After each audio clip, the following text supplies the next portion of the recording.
Fox Sports. We are Fox. We are San Diego. It's Sunday in South Florida, and a marvelous Miami matchup features James Shields, Jose Fernandez, the Padres, and the Marlins.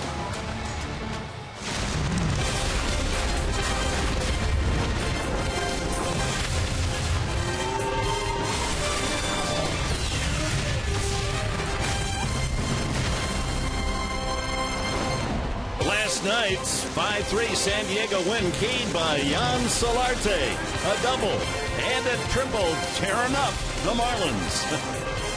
As the Padres now have won 4 in a row and have beaten Miami 5 straight. As we welcome you to Miami, Florida, final game of this 3-game series, the Padres going for the sweep against the Marlins of Miami.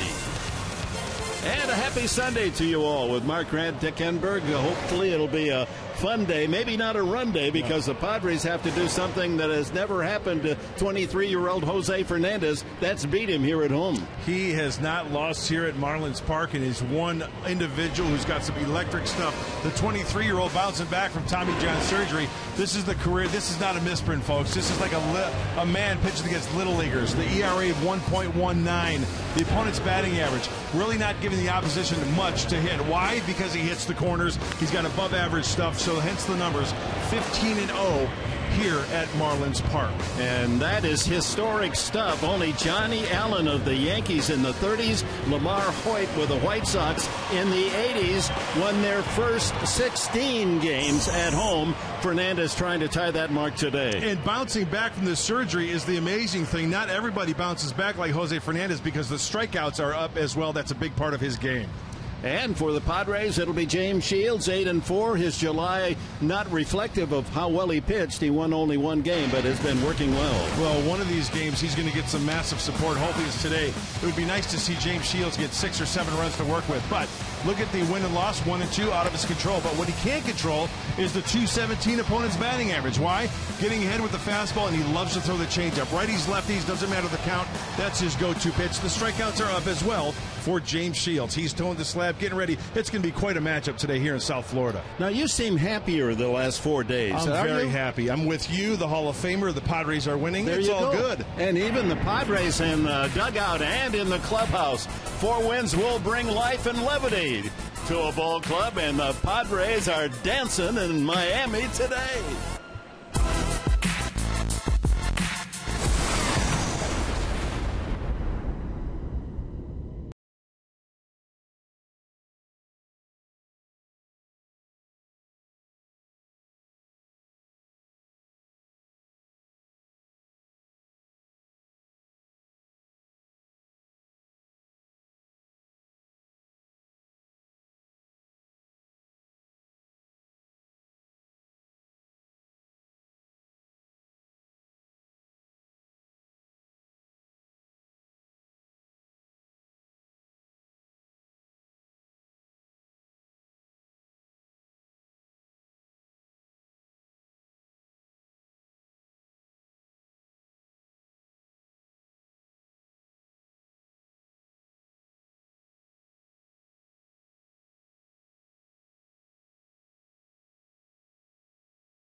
Brought to you by Petco. What we feed them matters. By SeaWorld. Discover the wonder of the sea. And by Kaiser Permanente. Thrive. Welcome back to beautiful Miami. Hey, in case you couldn't tell by all the shenanigans and all the dancing, hey, the guys are having fun, and it's hard not to when you've won 12 out of your last 16. In fact, so much fun that Pat Murphy was told his guys may get some starring roles in an upcoming movie. Anybody that's around it can tell that it's, the security guard from Miami told me, I've never seen anything like this. And he said, you guys... His quote was, you could be, if they do Major League 4, you guys could be Major League 4. We're having fun, and the guys are believing. They know what they need to do. We still make mistakes, and we're still concentrated on correcting those mistakes, but we're having fun. And at the heart of this is Yangervis Solarte, who's learned two or three things about learning how to dance in the dugout. So keep those dancing shoes on as they try and get a sweep against the Marlins. Pat Murphy said this is a showdown between pitchers that you should have to pay to see, but we're going to give it to you coming up. Fernandez, Shields, the showdown of aces. First pitch coming up from Marlins Park.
Winners. Shields takes the mound seeking his 9th win of the season. Fernandez, incredibly, has never lost a game at home, ever. 15-0. Batter up and good luck. Marlins and Padres next on Fox Sports San Diego.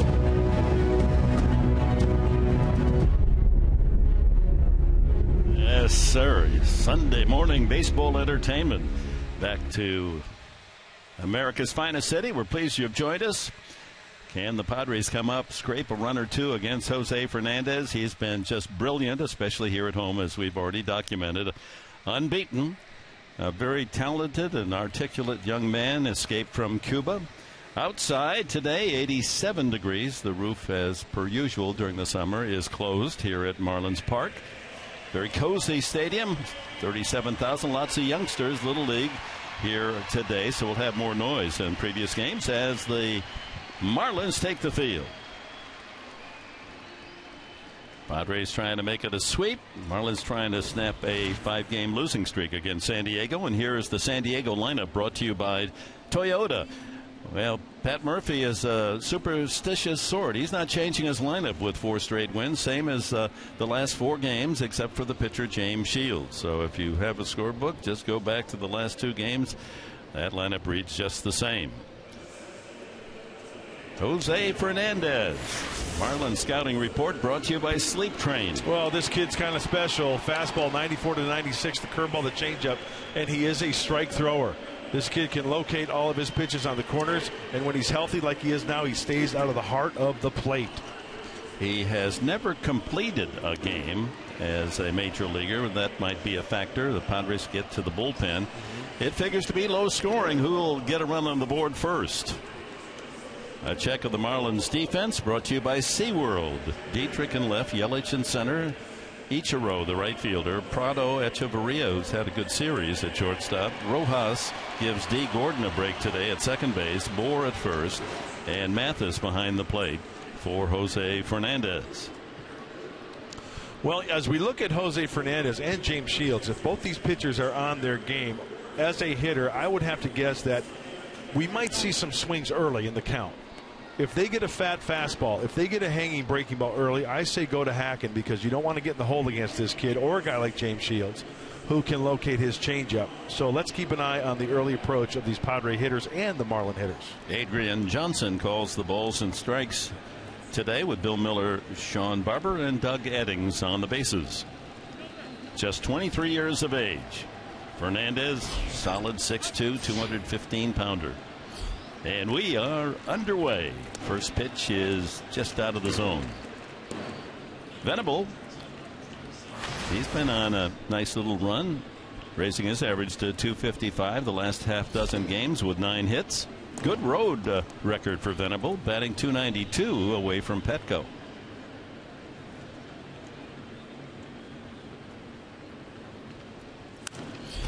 Fouls the 2-0 pitch away. 95 on that fastball. Solarte of the 7-game hitting streak next. 2-2. Another fastball at 95. All 4 fastballs down and away. That might be the point where early on Fernandez is going to say, you know what, prove to me you can hit my fastball. Strike 3 called. Caught looking Venable, and Fernandez has his first strikeout, 5 straight fastballs. Oh, and Jose Fernandez may have gotten a call there. I think Will Venable has a right to gripe. Fastball, according to Foxtrot, oh, that's down. Pulled up by catcher Mathis to frame it. It was low, but Venable back in the dugout. Strike 3. Solarte had a double and a triple last night. Rescued by the wardrobe department after he tore up the seat of his pants. A couple of slides, and he didn't take him long. That's now an 8-game hitting streak as he grounds one through the right side. Oh, he is hot. And there goes the no-hitter. Hey, stay hot. And talk about plate extension, arm extension, plate coverage. Solarte bringing it to his knees. Fastball down and away. That's what Will Venable was getting. And Yangervis Solarte hits that one sharply through the right side. Stay hot. Matt Kemp. He and Upton hitting 3rd and 4th in the lineup, each with 57 runs batted in. So it's a little battle between the two to see who's going to be the RBI king on the club this year. 96 with that fastball. You know, a kid is healthy after Tommy John surgery when they get up on top of the ball, they get through the ball, and the result is 96 or 97.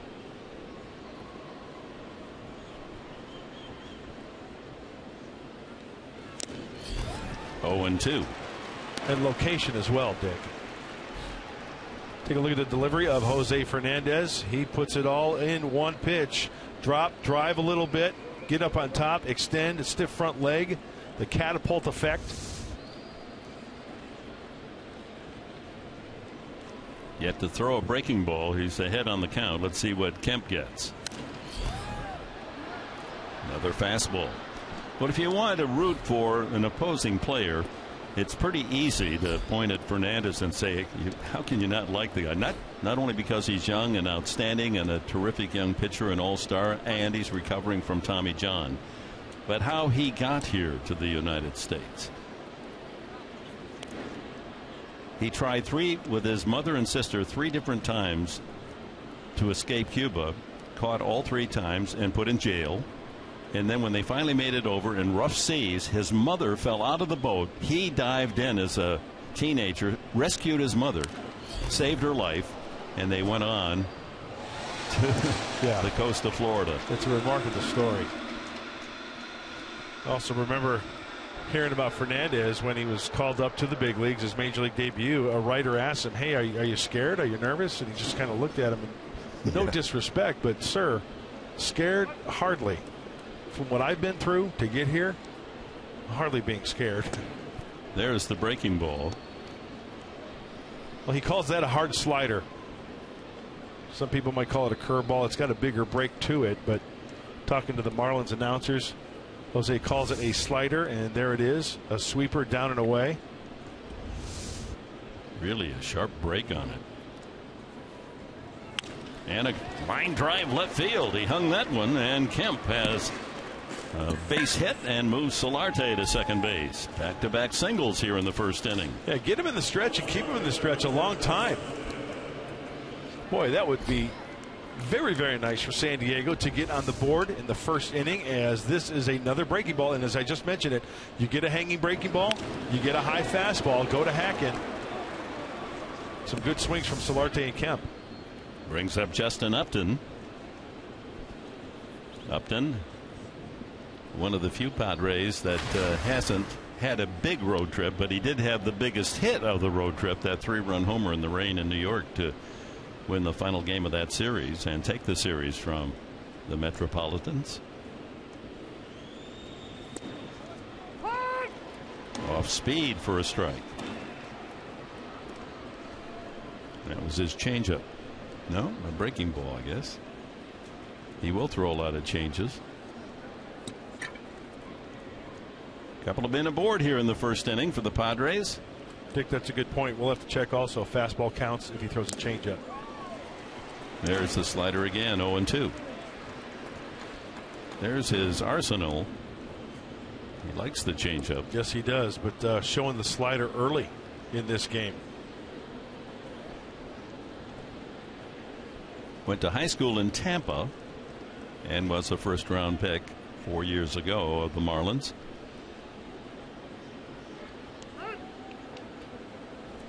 '14th overall selection. And he turned 23 yesterday.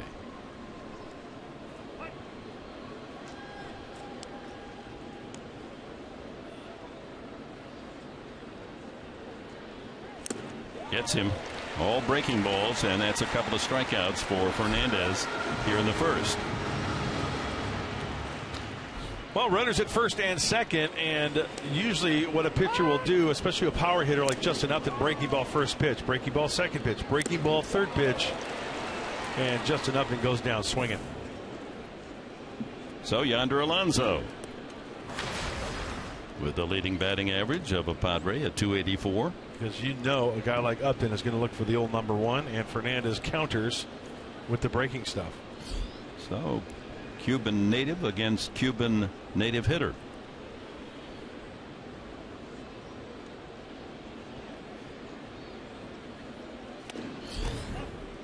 Fastball sails away.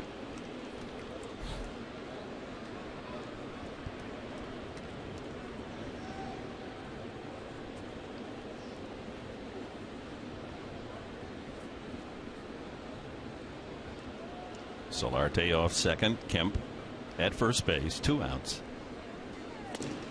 2-0 to Alonso. Other than Upton, walks more than any Padre. A good eye. Doesn't strike out that often. So he sits on a 2-0 pitch here. What will Fernandez deliver? And for as hard as Fernandez throws, a left-handed hitter like Alonso got to get that front foot down, those hands back, get ready in a lock and loaded position. Try to drive that ball to the big part of the diamond.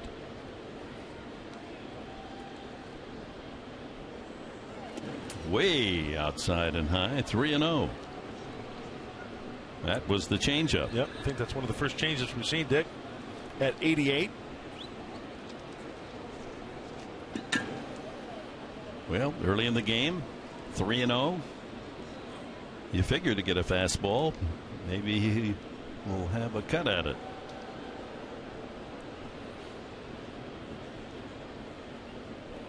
Runners ready to roll with 2 out. Ball 4, a 4-pitch walk, and the bases are loaded. A chance for the Padres here in the opening inning as Fernandez already to 20 pitches. Let's take a look at the keys to the game, brought to you by your San Diego Honda dealers. Okay, big game. Chance for the Padres to really do some damage early and sweep these Marlins. Padre over every pillow. Solarte, Kemp, and Alonso as Derek Norris steps up. And one of those keys to break the home winning streak. That's with Fernandez on the mound. 15-0 here for the young right-hander. Never has lost here at Marlins Park. That's a strike.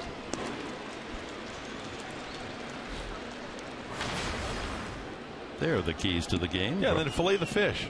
Sweep them. Clean them out. You don't know how many opportunities you're going to have against Fernandez. Here's the chance, and a little roller foul. So Fernandez ahead on the count, 2 strikes. Norris with a big double last night and an RBI after he ran 7 consecutive hits together from 5 for 5 in New York to the first 2 at bats here in Miami. Jed Jerko on deck. Jerko has a couple of home runs off Jose Fernandez. So 2 strikes with the bases loaded here in the first. Tries to get him to fish. You know, no, not nice. I trying to get an opportunity for the Padres to score a run any way they can, and I had to check. This being the 6th start for Fernandez. No wild pitches in the 5 previous. No wild pitches, but runner at third have to be aware of that ball in the dirt. A ball, 2 strikes, and a pop-up. Shortstop Echeverria. And the inning comes to an end. Padres with an opportunity, but Fernandez works his way out of it. No score, bottom of the first.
Strike 3. And he got him. Got him. 33-year-old James Shields, a counterpoint to Jose Fernandez. Shields' 23rd start of the season. He's 3rd best in strikeouts in the National League. And he faces this Marlins lineup brought to you by Hyundai. Ichiro back in the lineup and leading off. Then Rojas for D. Gordon at second base. Yelich, Then Dietrich moved into the cleanup spot. Veteran Martin Prado hits 5th. Then big Justin Bohr, Jeff Mathis, Echeverria hits 8th, and Fernandez the pitcher. Shields' first delivery swung on and fouled away. 26 consecutive hitless at bats against the Padres. That's unbelievable for Ichiro. That's some big league pitching right there by the Padres staff. Kudos to Darren Balsley and that staff. Hitting .241 on the year. 92 on the fastball, misses 1-1. Against Shields, he's hit .292. They faced each other often 65 times. Ichiro hitting against Shields, and has 1 home run. Oh, that's paint. 2-1, doesn't get the call. Already I'm interchanneling my Bud Collins. Nothing wrong with doing a Bud Collins. Checks his swing and doesn't go. 3-1.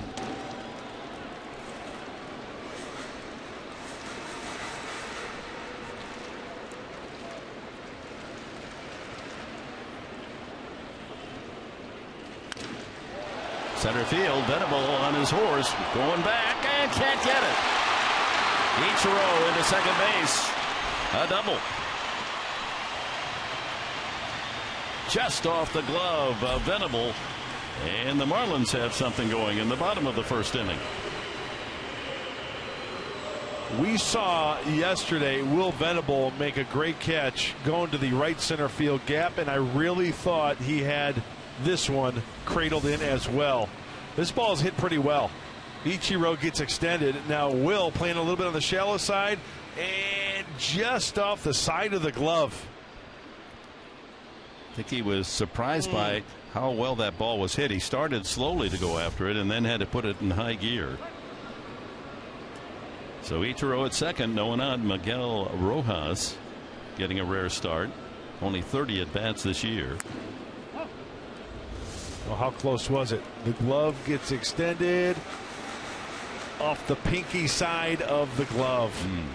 Yeah, that ball hit right over his head. The toughest read of all for an outfielder. Rojas came over to the Marlins in a big trade with the Dodgers in the offseason.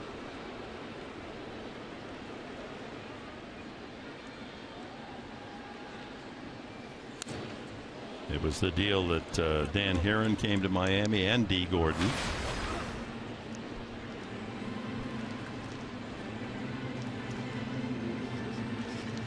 Nine for 30, Rojas.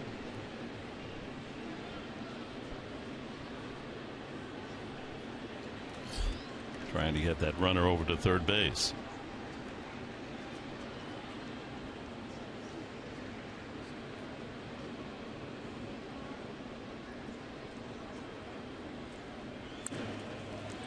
Good bunt. Now you're going to let it roll foul. Norris had an option of picking it up and getting the out at first base, but didn't want Ichiro to move into third base with less than 2 outs, so they'll ask Rojas to do it again. Yeah, and Derek Norris is all over that ball. He can see it clearly down that line. He can see the spin on that baseball, and he kind of lets it go. You can see the ball moving, and let it go, then touch it when it gets foul. Now he's got a battle. He's got 2 strikes. Advantage, I would have to say, James Shields. 148 strikeouts for Shields. Only Kershaw and Scherzer have more in the National League.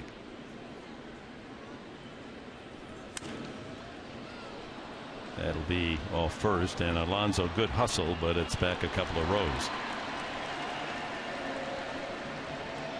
Fan brought his glove, and so did his pal, and they have a souvenir.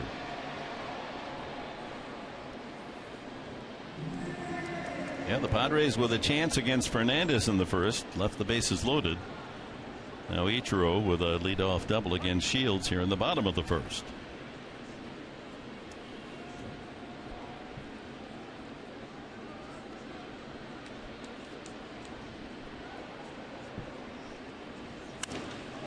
base hit to center field. Ichiro will score. That ball gets through the gap. Venable finally cuts it off, and Rojas has an RBI double. And the Marlins jump in front 1-0 on back-to-back doubles to greet James Shields.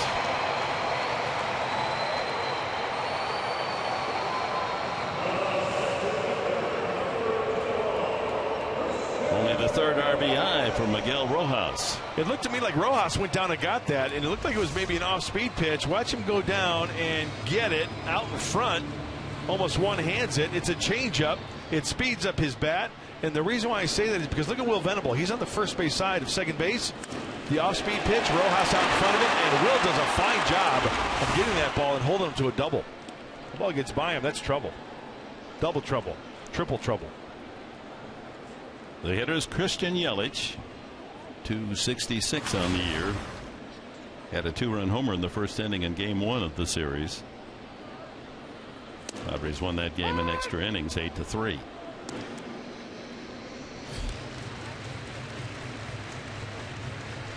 Well, based on the two pitchers that start in this day game, one would figure not many runs will be scored. So the Marlins have to feel good about a run without an out being recorded here in the first. And a ground ball that'll get the runner to third as Jerko throws out Yelich. And a chance for the Marlins to add on and out as Derek Dietrich comes up. And the Padres defense today brought to you by your San Diego County Ford dealers. Upton and Kemp at the corners. Venable we've seen chased around out there in center field. Solarte, Amarista, Jerko, and Alonso around the horn, and Derek Norris behind the plate for James Shields.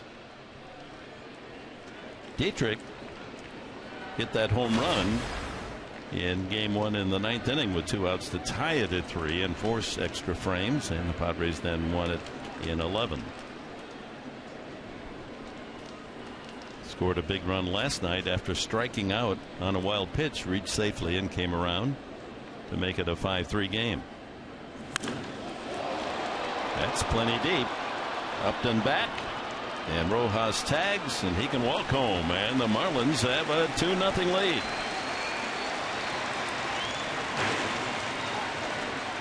Ninth RBI of the year for Derek Dietrich. So a couple of doubles to start the inning, and both men come around to score. And that is a big lead for Jose Fernandez. 2 runs already. You know, that's a great approach. You know, Mark Sweeney talks about certain situational type hitting and certain swings in those situations. Hey, a 2-0 cut is going to be different than an 0-2 cut. And I think that right there from Derek Dietrich was a fine job of hitting, taking it the opposite way. Martin Prado with the bases empty. 270 average.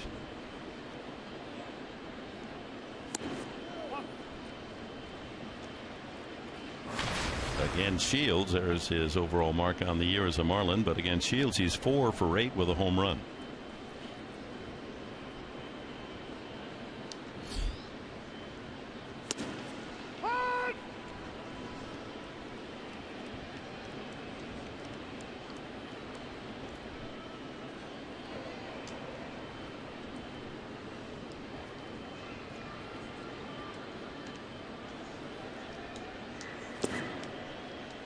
Two and 1.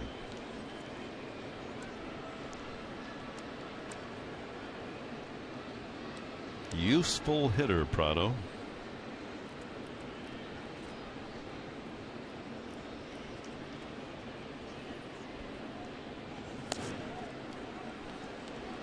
And Shields falls behind on the count, 3-1.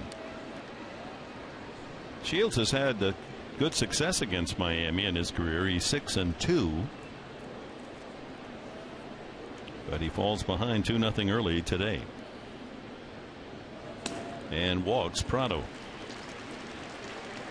Hey, on the road traveling, and you want to watch your Padres? Well, subscribe to MLB.TV Premium for live or on demand on over 400 devices. Real-time highlights, live look-ins, pitch tracking, and more. Blackout and other restrictions apply. Visit MLB.TV for details. Padres, after the conclusion of today's game, will fly out of Miami International to Milwaukee and open a 4-game series tomorrow night against the Brewers. 5 o'clock our TV time here on Fox Sports San Diego. Tyson Ross will be the starter for San Diego. You know, Dick, the last 2 pitches after the pitch has been thrown, James Shields has taken a look back at the rubber. I don't know if he needs to do some landscaping out there or losing his footing a little bit, but just a little note. Justin Bour out in front. Good breaking ball there. Bour is 27. A Rule 5 draft by Miami out of the Cubs organization. He's got 10 home runs. And he lines that one up the middle for a base hit. Venable over to grab it, and on to third goes Prado. And the Marlins have their hitting clothes on this Sunday.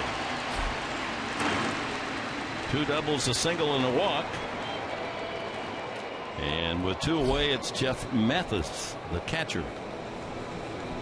And Darren Balsley out to try to settle down James Shields. This is about as rocky a start as Shields has offered all season long. Well, the fastball to Bour was down, but he got extended. It was outer third, and the big boy just gets it extended. Hits this ball sharply through the right side. So the changeup to Rojas, he was out in front of it. You know, the pitch was down on the changeup. The pitch was down on the fastball. Just catching too much of the plate. I would guess that Balsley, his visit wasn't to change any technique, but just to kind of settle him down. Shields gets upset with himself sometimes. He's very passionate about his game. He's pedal to the metal each and every pitch.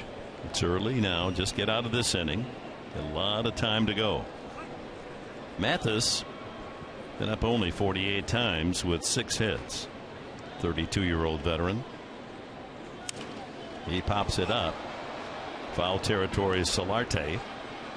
And the inning comes to an end. But the Marlins, 2 runs, 3 hits, and lead it 2-0.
Petco Park against Fernandez.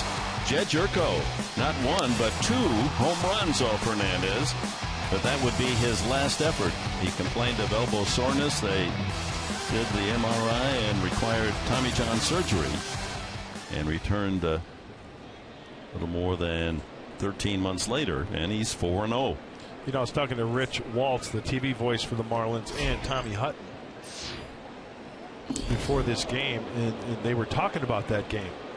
Fernandez actually went out on the hill that day knowing that he had elbow problems, that there was a little bit of tear in there, and you could tell by the location. Remember the location on those pitches, Dick, that we just saw in the flashback? Right. Way off. First pitch all the way to the screen against Jerko. The last 4 games, Jed 8 for 15.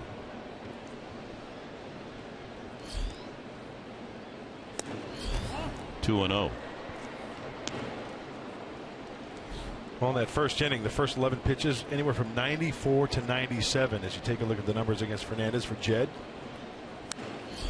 Ooh, he got a pitch to handle, but it was at 96. And then the next 9 pitches in that first inning, he started to mix it up a little bit. Those 13 pitches, 9 were 84 to 85. So later on in that inning, he started to pull the string a little bit more. Well, especially to Justin Upton. Yes, he did. Another fastball, 2-2 the count.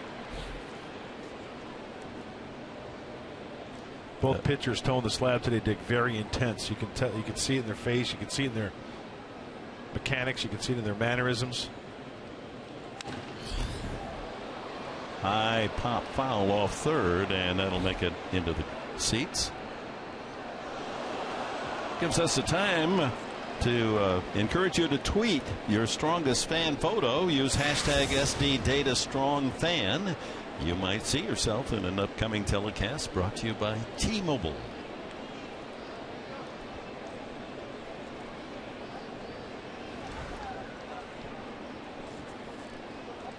Two and two to Jerko.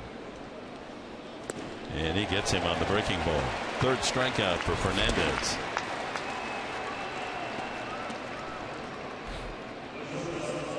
Tommy Hutton, the color analyst for the Marlins, gave us a note on Fernandez as you look at the pitch that had Jerko totally fooled.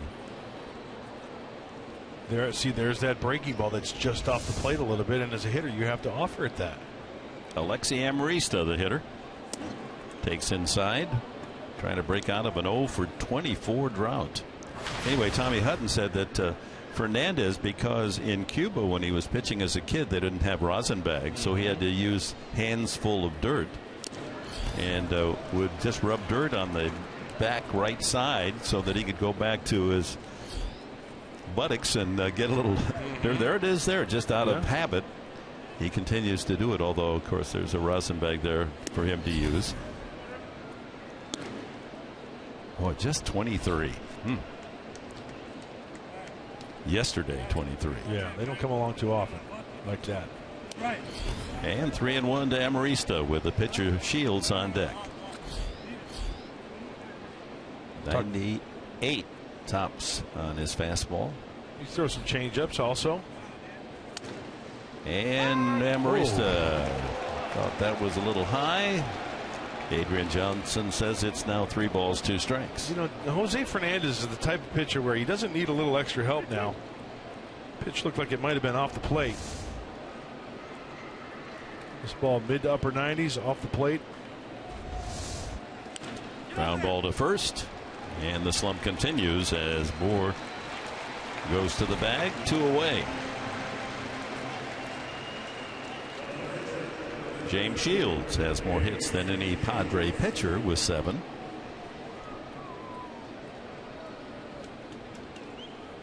It's amazing how this game of baseball comes full circle, because James Shields stepping in the box all the way back in 2000. He was drafted by the Tampa Bay Rays in the 16th round. Well, who was the scouting director for the Rays? Who made that pick? Dan Jennings, the manager of the Marlins right now. So he's looking out there and said, yeah, I thought I made a pretty good decision when the 16th round came around and we took James Shields. Yeah, he was the scouting director with Tampa Bay, then moved to Miami. He was the general manager and then moved himself down to the dugout as manager, replacing Mike Redmond early this year. Mr. Loria, the owner of the Marlins, in the glasses right smack in the middle there, watching Jose Fernandez. Oh, don't get hurt, James. Fouls that one away. Bases empty here in the second. The Padres trail 2-0 early. Fernandez with 3 strikeouts already. Not afraid to pitch inside. Yeah.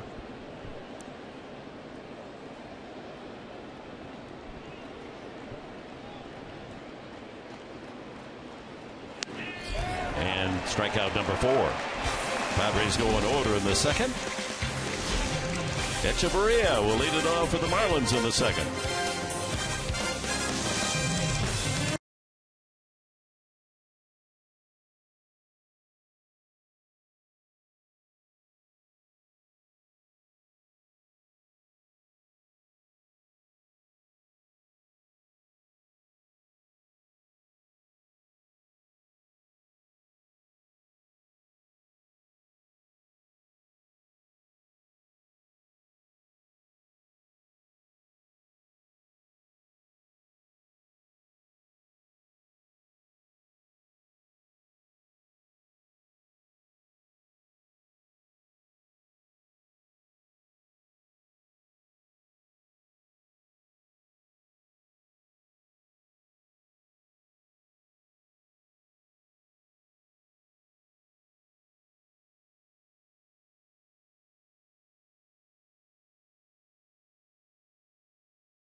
Corey Spangenberg just joined the team when they got to Miami, but he's already left. He's gone to San Antonio to begin a rehab start. Now, all of this was actually pretty sudden because they did not think that he was actually going to go on a rehab assignment until later on in the week, but he came out today. He ran some drills, he ran the bases, tested the bone bruise, and everything felt good. So they decided to let him go ahead and begin his rehab assignment. He's been dealing with that bone bruise that he suffered about 35 days ago, Dick. Yeah, thank you. That's a good piece of news. It's ground ball on the first pitch, hit by Echeverria to Amarista. Oh, just in time for the first out. Time now for the San Diego fan of the game. Oh, no bias there at all. Hey! Hail to the Chippewas. Yeah, Central Michigan. Thank you. Oh, that's great. Love the home. And they're using the authentic logo, the C, right? Yeah, for Central. That's the Chippewa and Central Michigan logo. Very nice. So you can get the Hall of Fame 15 on there. Well done. Nice. Took us almost all night to do that. You know, to cut out all the letters and everything. It's hard to do that.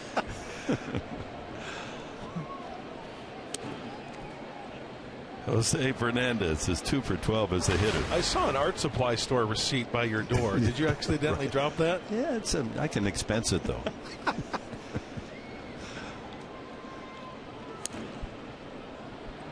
That's nice. 2-0 to Fernandez. Good athlete. He can swing the bat.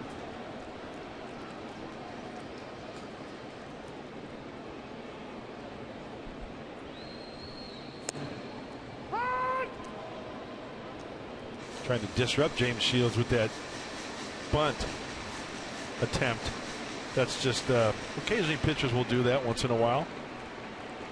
Lurch out of the box to distract his focus. And 3-1.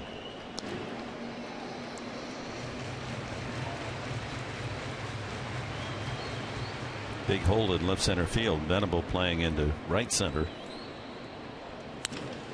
And he hits it to right center field, but there's Kemp to close the gap.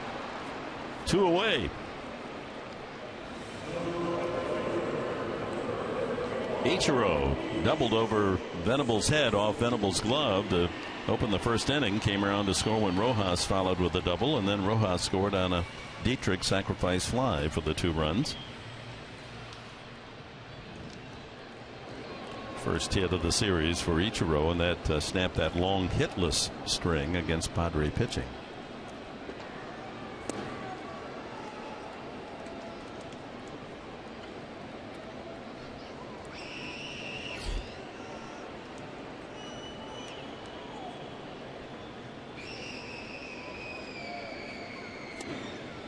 Two and 0.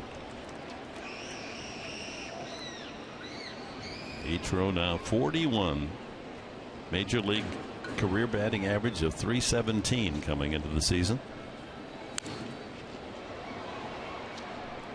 He's got to be a Hall of Famer, don't you think? Oh, absolutely. I mean, you throw in all his hits in the Japanese league, and it's over 4,100 career base hits. I agree with you, Professor. Yeah, a lot of canines here today. It's Bark in the Park Day, the dog days, if you want to call it that, here in South Florida. Oh, he's a good boy. Oh, I love canines. Full count now. Ichiro, 2 outs, bases empty. Yeah. Golden Retriever. Big old friend, yeah. Takes up a couple 3 seats. Strike 3 called. Nice. Ichiro on his way to first base, but that ball snapped over the outside corner. And for Shields, his first strikeout today.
brought to you by Rams Trucks. Yeah, last night, Will Venable in center field covered some serious ground. Runners at first and second. 93.4 feet to haul it in off the bat of Adeiny Echeverria. A huge play. And we thought he had another one on Ichiro's ball in the first inning, just off his glove for a double. He took a third strike his first time. Solarte and then Kemp to follow. Line drive, but it's right at Dietrich. He came up a couple of steps to make the play. Like Dietrich may have lost that one in the lights a little bit. Our Arco top tier player profile focuses on Jan Solarte and his 8-game hitting streak now, batting .406. 13 hits in the 8 games, including today. Takes all away, ball 1. Singled to right field through the hole on the right side his first time. Then Kemp singled, and with 2 outs, Alonso walked to load the bases, but the Padres couldn't get to Fernandez for an early run. Change up.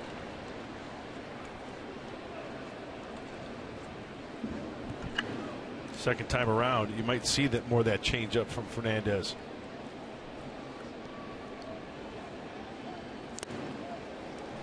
And another back to back. Both of them placed well, low and inside. Exactly.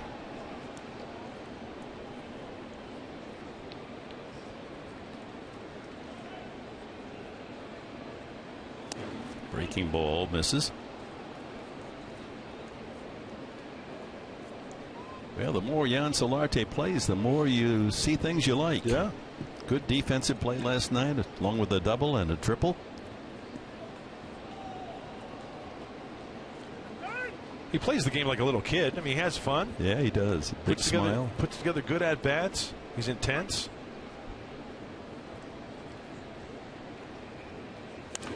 Shot foul. Do or die last night on this play. Yeah, he positioned himself very nicely as he charged that baseball. See how he kind of bellied out a little bit to his left so he could feel that ball barehanded on his right, and got him at first base. A lot of love from his teammates after that play. And he works the count full.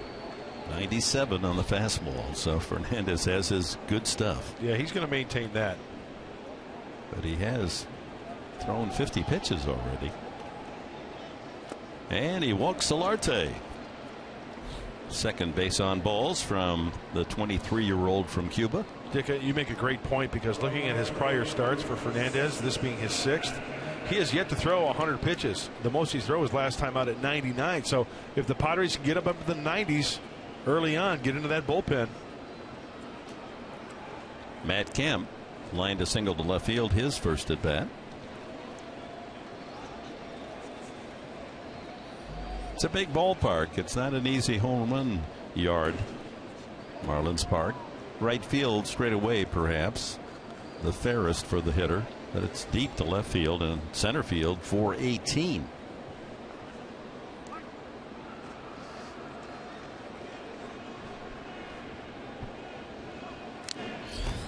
.344 to the left field corner.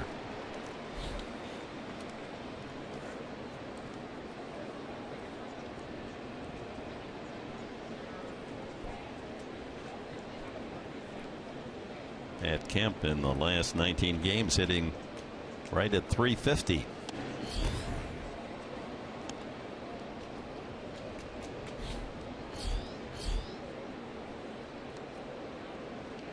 We have 29 pitches, 95 or above out of 53 pitches. Wow.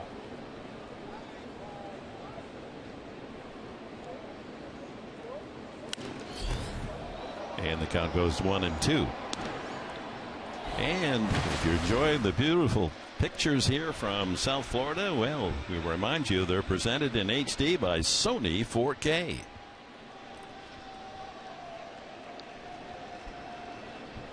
Kemp representing the tying run here with 1 out in the 3rd. Upton to follow.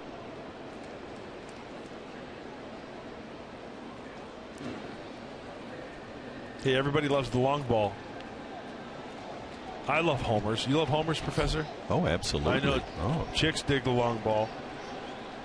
In the 5 starts, Fernandez has only given up 1 home run this year. Doesn't mean it can't happen, though, if he hangs one.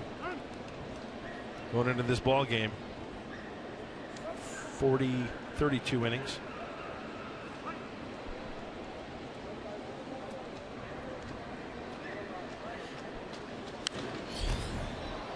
The Padres not only aiming to tie their longest winning streak, 5 of the season, but trying to get to 500 on the road. A victory would place them 28-28, and overall would move them within 1 game of 500. That's an immediate goal. Come back home from this road trip and be at least 500, maybe better, with 4 games left with Milwaukee.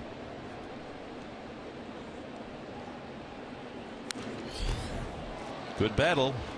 And speaking of the standings, let's look at the National University standings in the NL West. The Dodgers a game and a half in front of the Giants. They both won yesterday.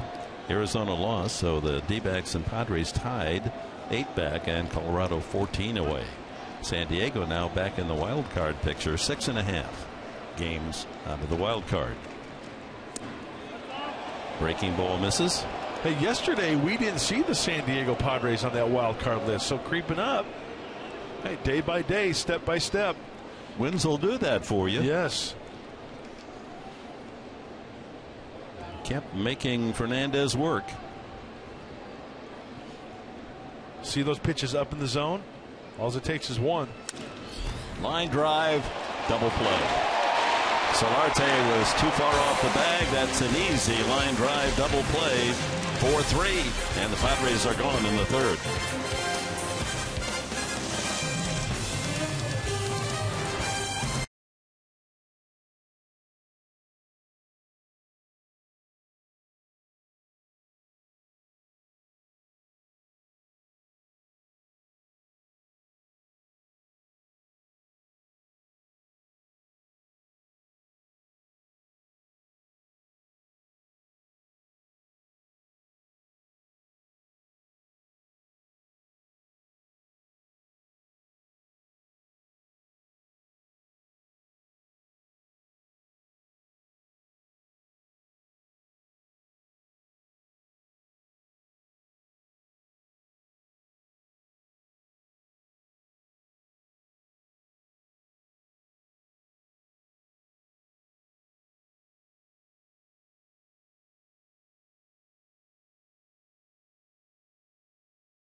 Know exactly what he's up against and facing James Shields today, having been part of Tampa Bay when they drafted him.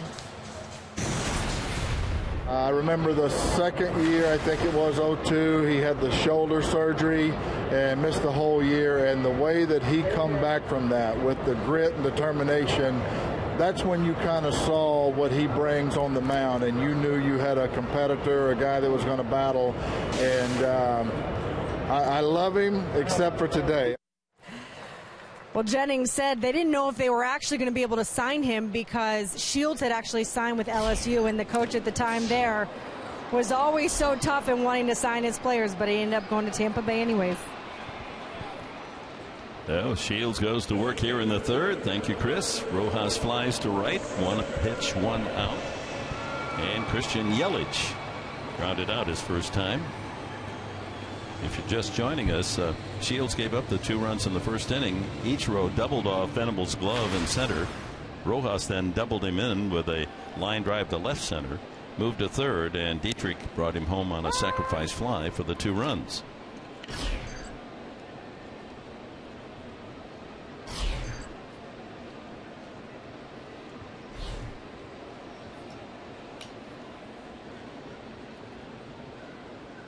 Okay, I'm going to go back to the early 80s, and I know you know this player, but I look at Christian Yelich, and he kind of reminds me of this guy who was supposed to be the next up-and-coming. He was a 7-for-1 deal, I think. Indians to the Phillies. Von Hayes. Yeah. Remember Von Hayes? Right, angular, left-handed hitter. Yeah. Boy, he was supposed to be the next best player for 10, 12 years. Yeah, he had a good career. And he went into the grocery business. 2-1. Left side, Amarista has to hurry. Yelich can run and gets him by a stride. 2 away. And here's Dietrich.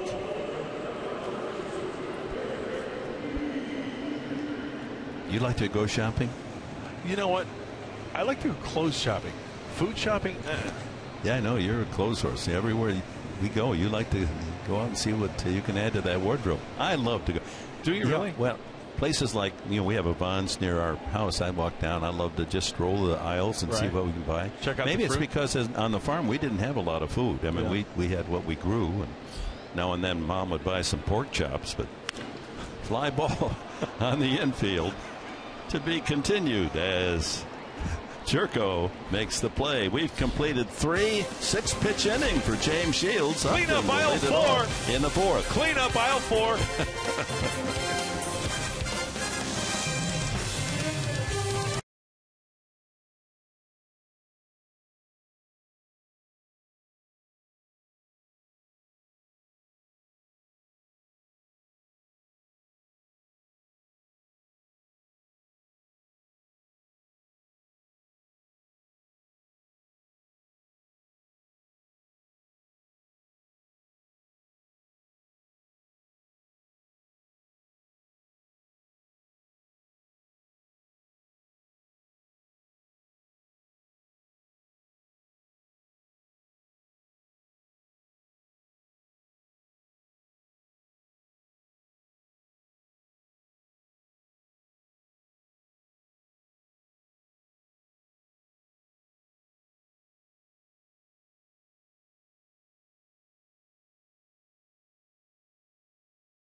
Fastballs early.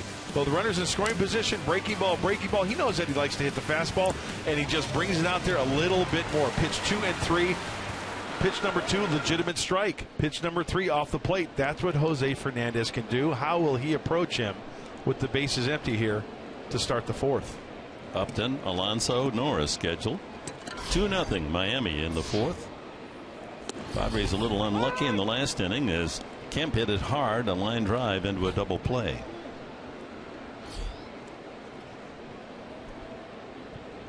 '60th pitch already for Fernandez. And he jumps in front, 0-2. That's the changeup. At 86, that's a fastball for some hurlers.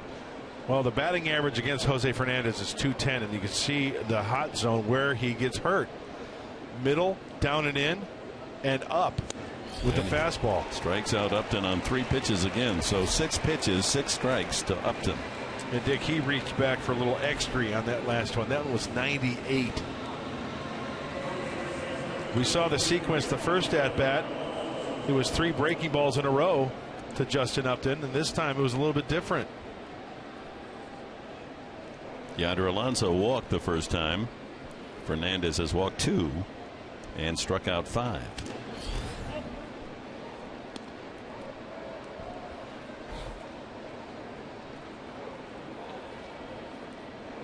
Good success against Miami in his career.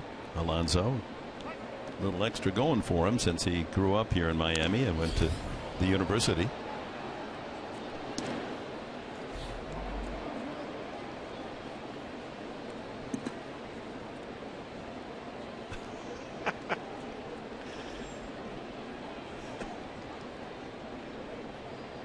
It's an amazing mechanism, the cooling system for a dog, using the tongue to cool off. Huh? Yeah.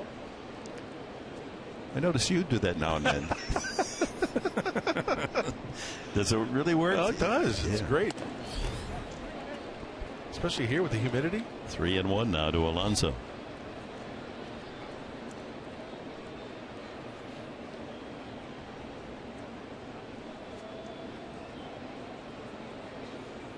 Everything's away here to Alonso. Fastballs and changeups. Base hit to center. Takes that 3-1 pitch right back through the middle, and the Padres have their third hit off Hernandez, and the tying run with one out will come to the plate here in the fourth.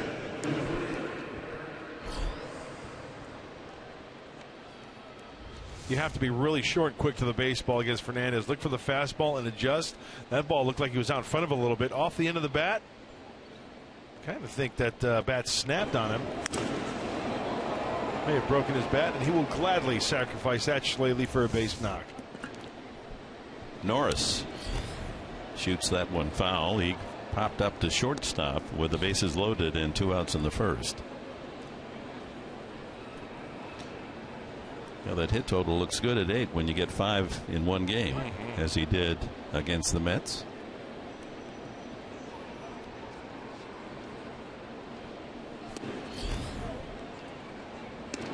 Well, consistently that fastball 96 to 98 miles an hour. I think this is the first inning he's hit 98. Early on he was 96, 97.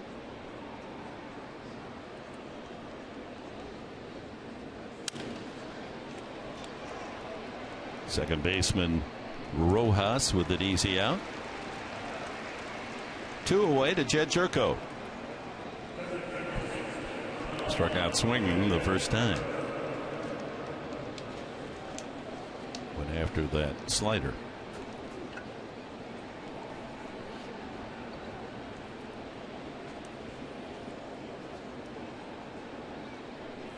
In case you're wondering, the longest duration for Fernandez in his previous 4 starts is 7 innings.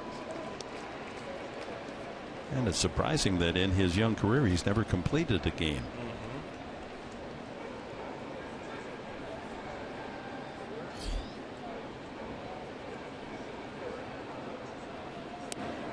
You know how it is, Dick, with the specialization these days with the 7th, 8th inning guy, and with the money that they invest in these players. Hey, nothing wrong with it. If the guy can go 6 or 7 and be solid, hey, turn it over to the bullpen. As D. Gordon's got the day off at the start of this game, he might be inserted later. You never know. 2 strikes to Jerko, and he gets him on high cheese. 6 strikeouts. Jerko punched out both times. Still 2-0 Miami.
All right, Mike.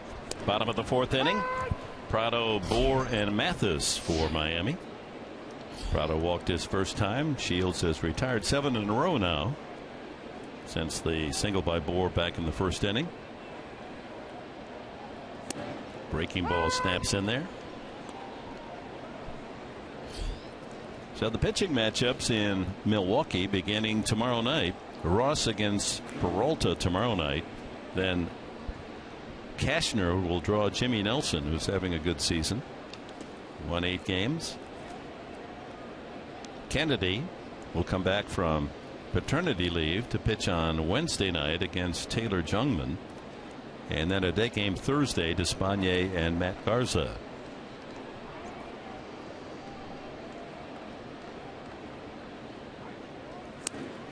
Weak wave at that one by Prado. And he takes the walk. Second strikeout for Shields. He had him all messed up that at bat. Good sequence, had him guessing. 92-mile-an-hour fastball away, emergency swing, and James Shields gets the strikeout. You think Prado was guessing something else? Watch this. That is by him, and he tries to foul it off to maybe get a little crack at it again. Not the case. Justin Bohr lined a single to right his first time.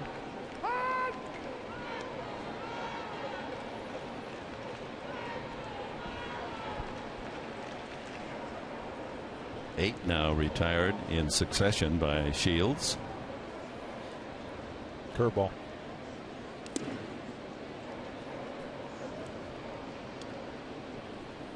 Justin Bohr looks like one of those cats you want on your softball team on a Sunday afternoon, doesn't he? Yeah.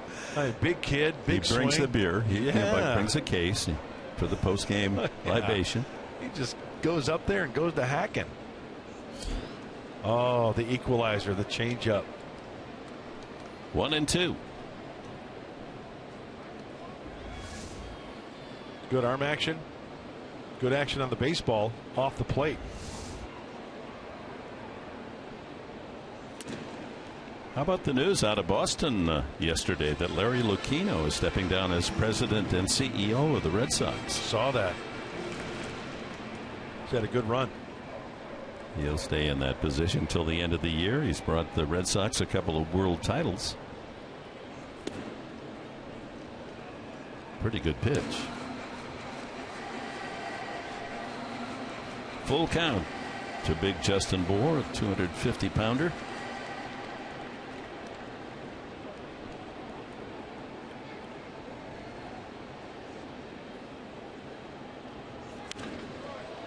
Popped up. Shallow in right center. Venable comes in to grab it for the second out. Hey, calling all Toreros fans. That's right, Torero fans. Join the Padres on Friday, August 7th for USD night and get a USD-themed Padres hat. Enjoy a summer night of baseball as the Padres face the Phillies. First pitch is at 7:10. Only tickets, packages purchased, though, through Padres.com/USD will include a USD-themed Padres hat. So hats are limited. First 500 fans, so get your tickets today. Well, that works. USD and SD, huh? Good to have the Toreros out there. We like that college spirit. Yeah, hug a Torero. I said it. Jeff Mathis takes the first pitch strike. He fouled out to third his first time. Nice run now by Shields since he gave up the 2 runs in the first inning. 9 straight retired. Breaking ball in there. He's in a good rhythm. Yeah, once he gets the feel of that, gets on top of that breaking ball, good stuff happens. Jumping ahead of hitters. Hey, 12-16 in the first pitch strike category is something working well for Shields this afternoon. He wastes that one away.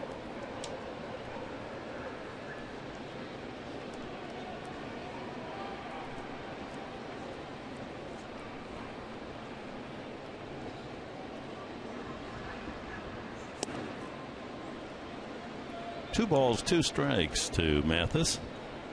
2 outs here in the 4th. Bases empty. Behind Jose Fernandez, the Marlins leading 2-0. James Shields working on his knuckleball grip right there. Fouled at the plate.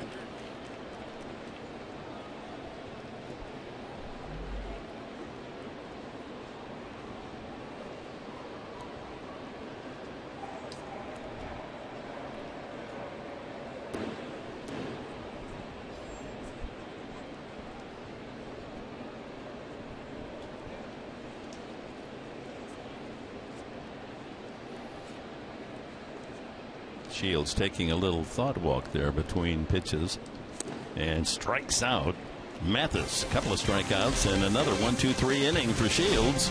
Venable coming up in the 5th.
Wins against Bartolo Colon. Justin Upton goes deep, and the Padres win at 7-3, and then they take the series in the rain with that great comeback down 7-1, and Upton's 3-run homer in the 9th and an 8-7 win.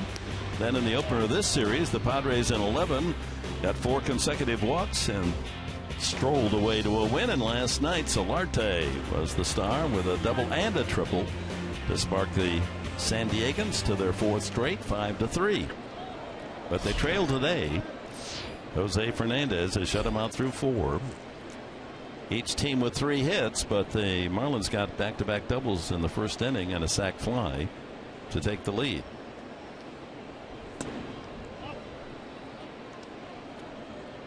Amarista, a long time since he's had a base hit. Yeah, it'd be nice to get a couple guys on. Maybe he gets on, James Shields gets him over, then the top of the order, because James Shields has found a groove. He's retired 10 in a row after that first inning. Last out of the first, and then been perfect since. 0 for 8 in the series. Amarista 0 for 25 in this run. Got to lay off that high stuff. Yep. Leadoff walk wouldn't hurt.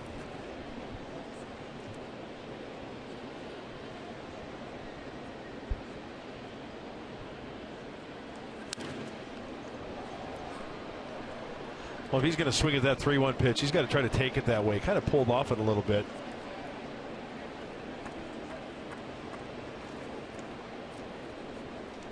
Full count. Shields and then Venable to follow here in the 5th. See what he throws here. He's going with the old number 1. 2 runs, 3 hits for the Marlins. No runs, 3 hits for the Padres. 6 strikeouts for Fernandez and a couple of walks.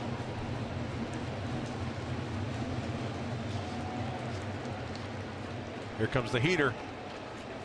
And that ball drilled to right center field. That's way out there. Long run for Yelich. He'll have to play it off the wall. And Amarista takes the turn at second. He's on his way to third. And a leadoff triple for the little ninja. That's the way to break out with a 3-bagger. And the Padres now threaten to get at Fernandez here in the 5th.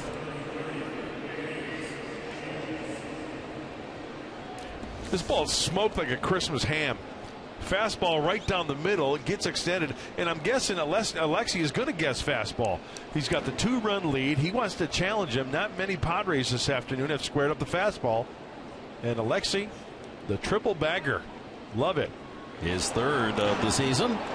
Excuse me, sir. I'm going to buy a lot of groceries today. Can you triple bag it, please? Let's see if the Padres can at least get one out of this, as the pitcher Shields is up. Struck out swinging the first time. Hey, just a nice game of pepper right here. Infield is back. Short, second, first. In at third. Yeah, if Shields can just hit the ball up the middle, he'll get himself a run. Prado is back high at third, so something hit to the third baseman, and Amarista would have to hold.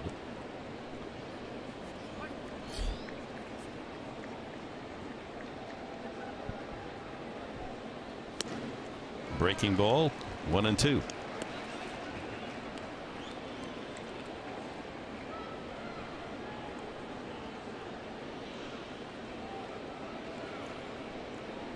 Shields does not have an RBI all season. He has 7 hits.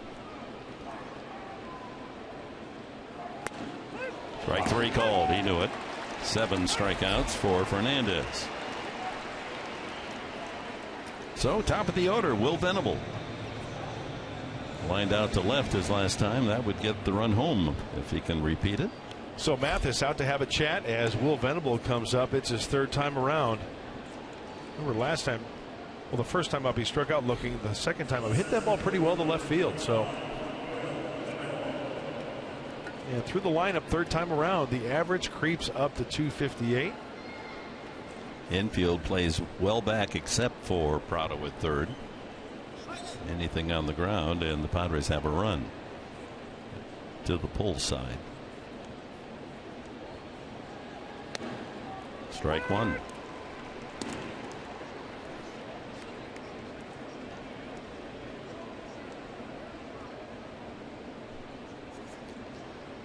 You have to like the pace of Fernandez. He gets that ball and wants to throw it. Yes, he does.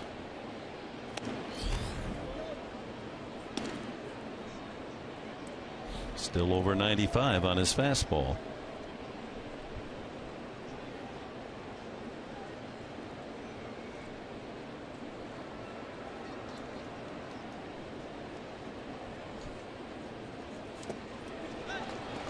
There's that breaking ball in the dirt. Gets Venable to go after it. 1-2. So he's thinking strikeout here. And time for our Cholula flamethrower. Well, with Fernandez on the mound, we know he can get it up there. Oh, 98. That's hot sauce. That's picante.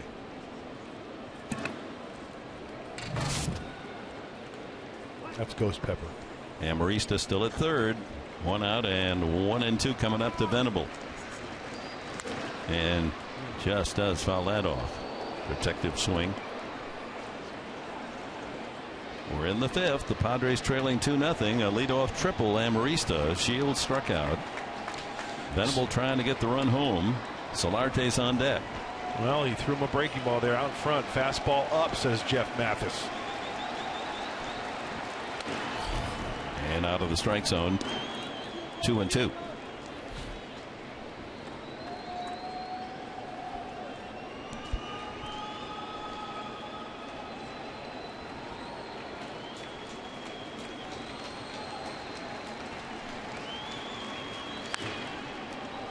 High fly ball.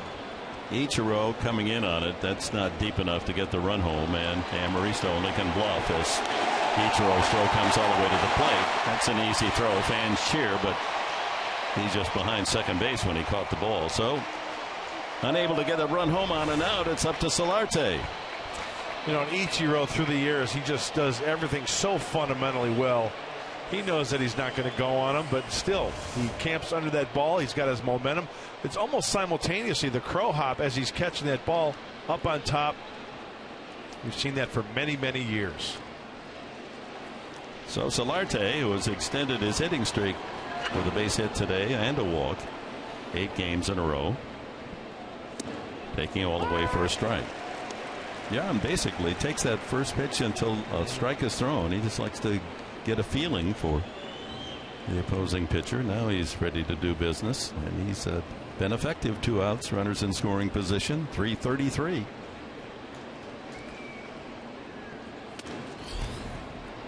Amarista dancing down the line at third in case one gets away from Mathis. What the body language of Jose Fernandez.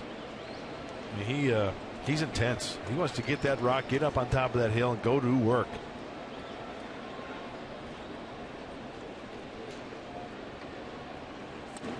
Outside, 2-1.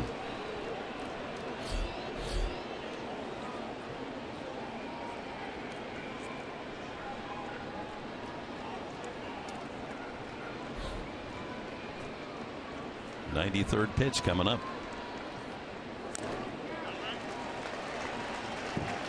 90 changeup. Amazing. Sometimes he gets a little amped up, and that changeup can come in a little hot and speed up the bat of the hitter. And if you hang that, that could spell trouble.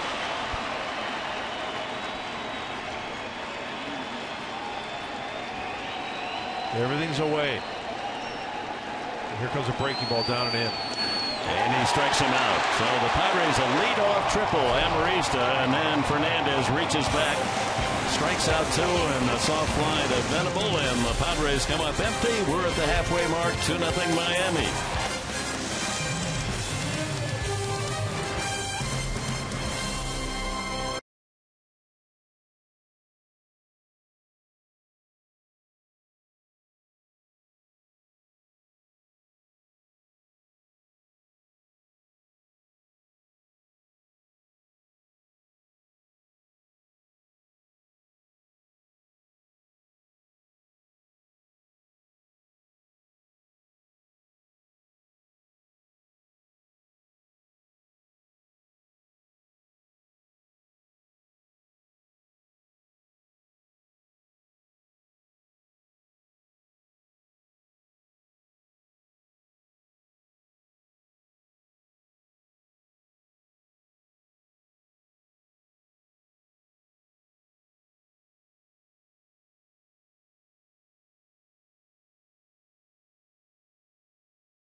Here by Geico. 2011 in August, Marlins at Padres, top of the ninth inning, 2 outs. Former Padre Mike Cameron drives a Heath Bell pitch deep to left field, ties the game at 3. But in the bottom of the ninth, Padres get a walk-off single from Will Venable and a 4-3 San Diego win.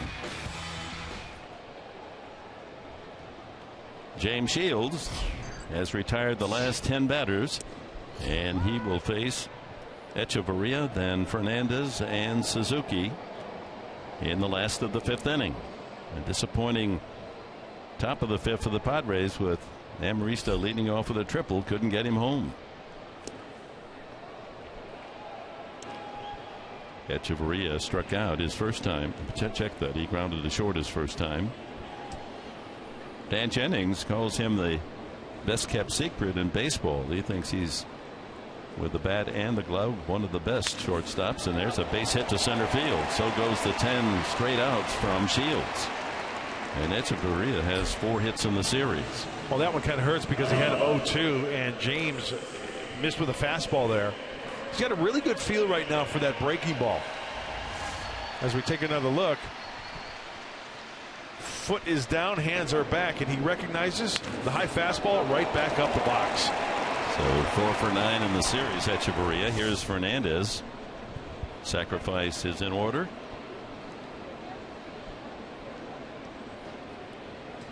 He flied to right field his first time up.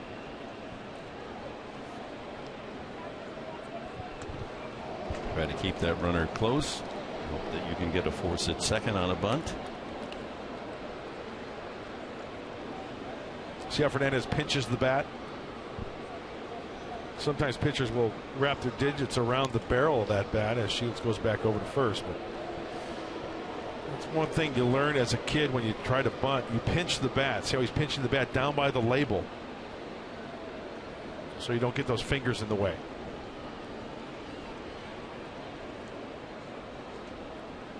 Oh, and swinging away and fouls it off.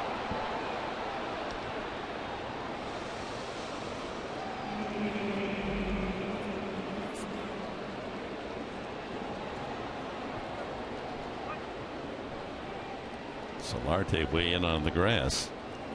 That got his attention, that big swing. Oh, yeah. Creeping in. And a foul. 0-2.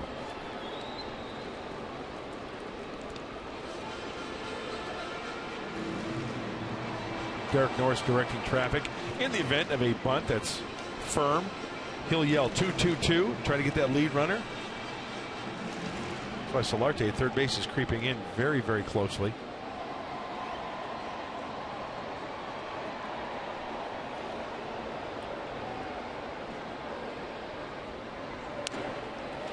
And the bunt is successful. 1-4 on the putout. Fernandez does the job, helps himself out. Echeverria into scoring position.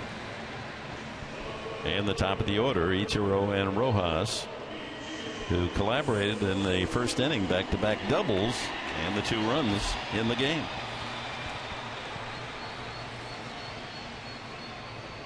Took a third strike the last time, Ichiro.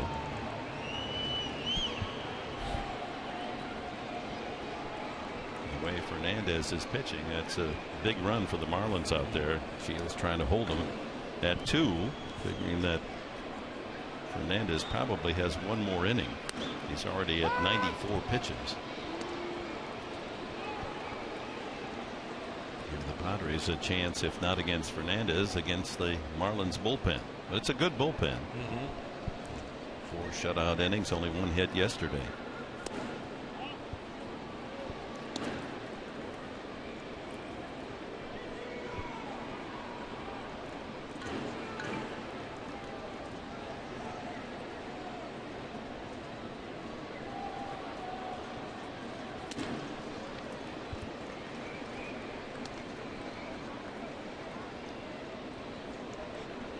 Two and one.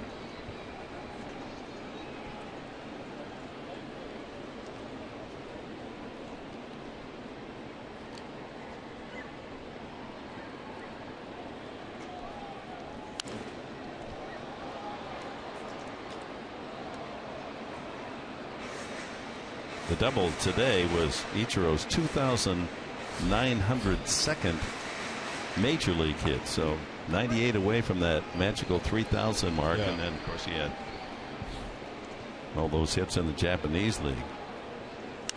Ground ball right side. Yonder will go to the bag himself as the runner moves over to third. 2 away. It really is truly amazing what Ichiro has accomplished. I mean, let's face it. You think you spent so many years over in Japan, you think you'd lose a little something when you come stateside, and you put up the numbers in the big leagues here, Major League Baseball. Yeah, he's an inspiration to all the young players in Japan, that you can succeed in the Japanese league, come over to the U.S. and be a star as well.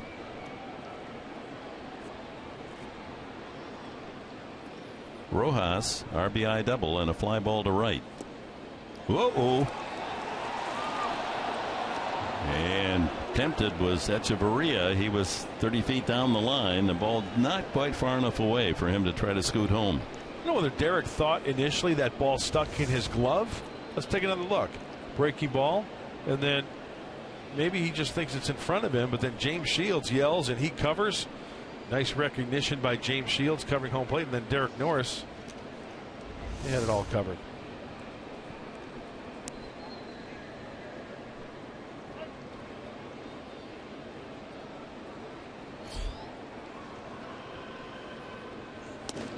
That's in there. 1-1.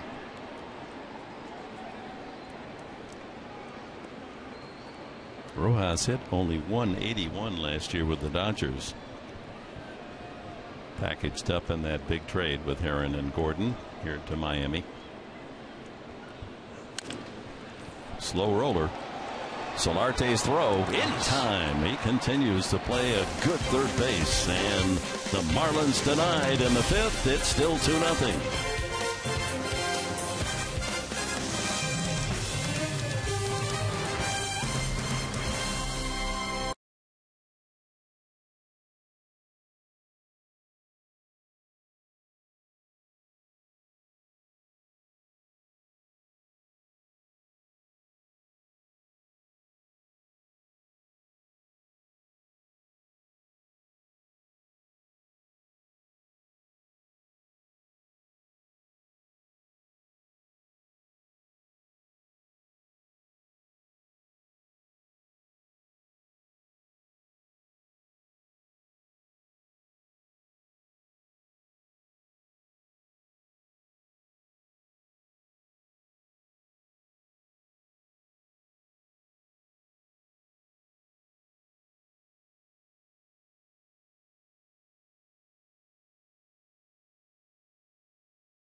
Unique parts to Marlins Park has to be the bobblehead museum behind me. Yes, bobblehead. The Marlins owner, Jeffrey Loria, has collected over 1,000 of them, but only 609 fit in the case at one time. And there's actually an interesting story to how he got all these bobbleheads. The Astros clubhouse manager sold him over 600 of them. So every team, there's separated by American League, National League, and yes, several Padres as well. You have Tony Gwynn, Dave Winfield, Randy Jones, even the Padres hitting coach, Mark Kotze. Yeah, that's a nice representation of Padres bobbleheads. As we go to the top of the sixth inning, Padres trailing 2-0. Kemp, Upton, and Alonso against Jose Fernandez. 95 pitches, the most in his previous 4 starts for Fernandez. 99 last time out. Kemp singled his first time and lined into a double play. Line drive to second base in the third. Padres had the bases loaded with 2 outs in the first, but Norris popped up, and then Amaristo, with the best chance against Fernandez, tripled to start the fifth. But Fernandez pitched out of it, striking out 2 and getting a shallow fly ball off the bat of Venable. High into the girder. That's way up there. Coming down. Who wants it? Bourne with the catch, 1 away. Well, as Justin Upton comes up for his third at-bat, the first at-bat from Fernandez was nothing but wrinkles. Slider, strike 1. Okay, I'll just move it out a little farther. Yes, he's got good control, and then 0-2 pitch, a slider off the plate just a little bit. And then the second at-bat, he says, okay, I'm going to show you one fastball. I showed you sliders earlier. How about a changeup down and away? A fastball by him. He's throwing him everything. He's got it mixed up. Breaking balls, changeups, fastballs. Stay tuned right here for at-bat number 3. That's 7 pitches, 7 strikes to Upton. Struck out on 3 pitches in the first and 3 in the fourth. And falls behind 0-1 here in the sixth. And reverting back to at-bat number 1. First pitch slider for a strike.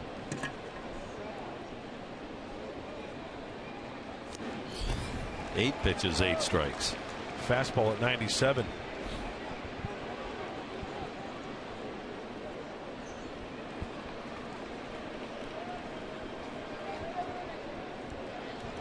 th delivery coming up.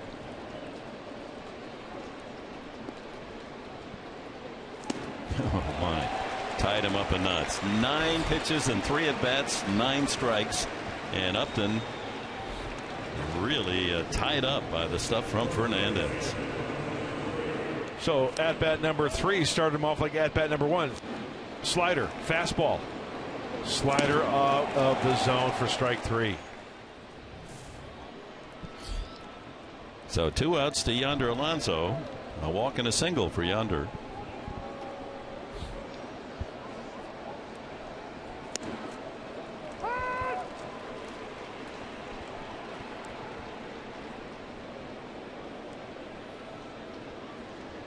He's got the selfie stick on top of the dugout.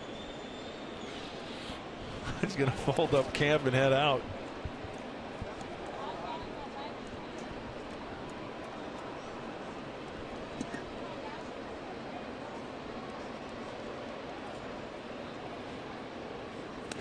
Two and one to Alonso.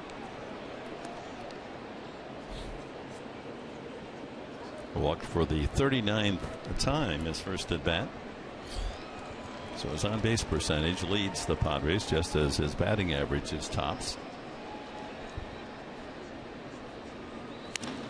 And that's a fair ball. Goes right under the glove of the first baseman Bohr. So Alonso keeps right on chugging into second base, and the Padres have another chance to get to Fernandez, as Bohr unable to come up with the ball. That's got to be E3. What in the Bill Buckner is going on down there at first base? I mean, this is straight Mookie Wilson and Bill Buckner. Behind the bag. Very makeable play. The old lay. The Padres got something going here. Make it hurt. Derek Norris has popped up twice. And that forces the pitch count higher for Fernandez as well. Finally, some activity in the Miami bullpen.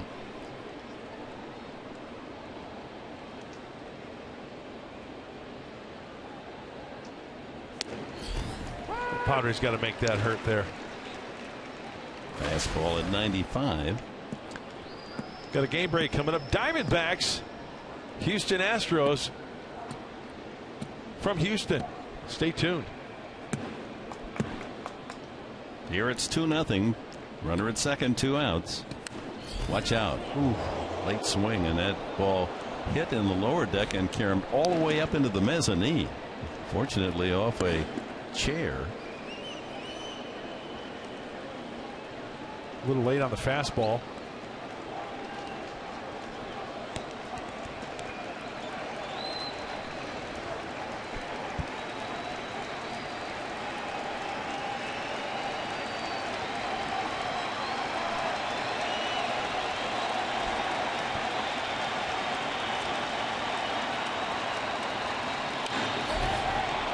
Just got a piece of it. Yeah, and he missed a location. He really tried to overthrow that one. Jeff Mathis was set up down and away, and that ball leaked middle in.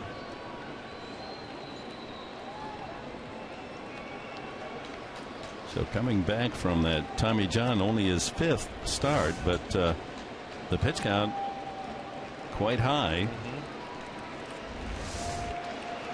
Trying to get him through 6 innings. Norris, meanwhile, with a chance to get the Padres on the board. Alonso out at second.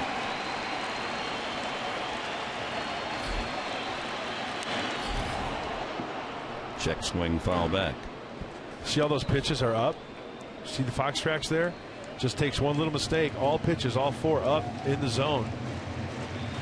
Hey, sometimes a pitcher, he's excited. He probably knows this is his last inning. 108 pitches, the most he's thrown this year. He wants to go for the strikeout. Maybe overthrow a little bit, makes a mistake. It just takes one. And we know the big hits that Derek Norris have come up lately. Breaking ball low and away. That'll send Fernandez to his 110th pitch today. Right-hander Morris gets ready in the bullpen. How sweet would it be with one swing here to tie this puppy up on the dog days? Yeah, I like it. Good segue. I like it when you bark, but I like it better when you howl. So, well, I'll be howling here if he gets. There's Rin Tin Tin. He's getting fed, but hopefully Derek Norris gets fed the fastball or a hanger here to tie this one up. and he's battling away. Spoils another. Velocity coming down, inching down for Jose Fernandez. He was around 98 early innings. Now 94, still plenty fast enough. Seventh pitch of this at bat coming up. Alonso with his lead at second. In the dirt, no chance for advance. Hey, good battle going on here with Fernandez and Norris, laying off the breaking balls. Derek is not biting. Eighth pitch coming, and there you see the breakdown as far as the pitch speed out of the hand of Jose Fernandez.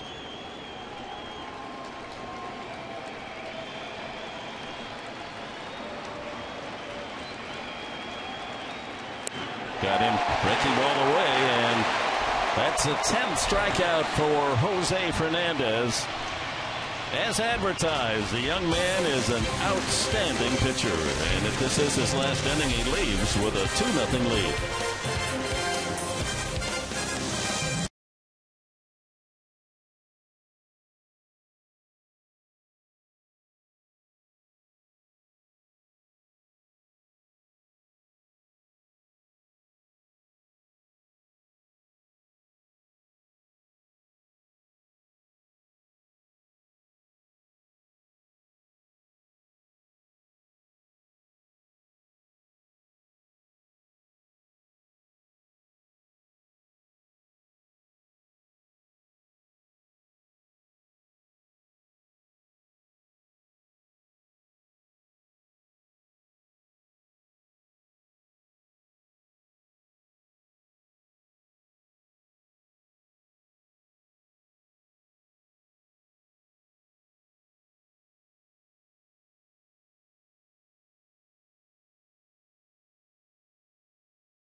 All right, thank you, Michael. Bottom of the sixth inning, Yelich, Dietrich, and Prado against Shields. Yelich has grounded out twice. Shields has been jumping ahead. That first pitch strike until Yelich. He's 2-0. 15 of the previous 20 hitters, first strike pitches. And he falls 3-0 back. All the damage done way back in the first inning. Ichiro led off the first with a double. Rojas followed with a double. And a 4-pitch walk to Yelich. That's the second base on balls from Shields. Rojas then scored eventually on a Dietrich sacrifice fly.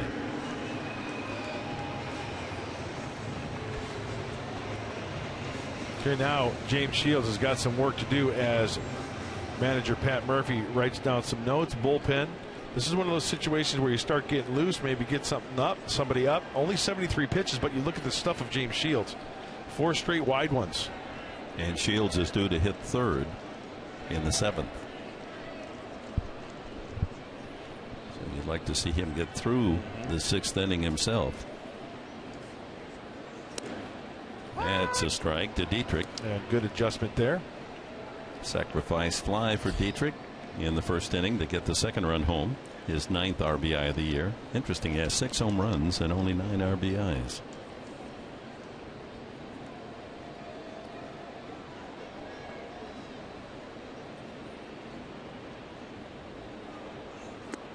Had the big home run in the 9th inning against Craig Kimbrell in Game 1.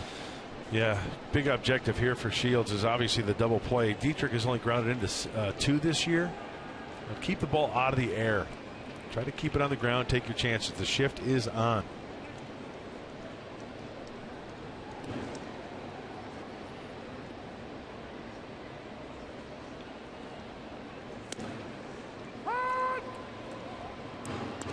A ball, 2 strikes.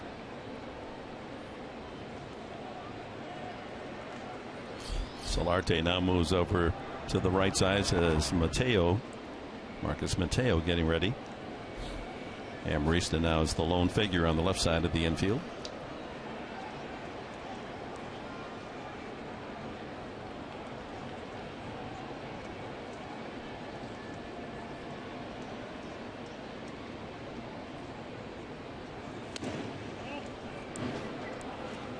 Two and two.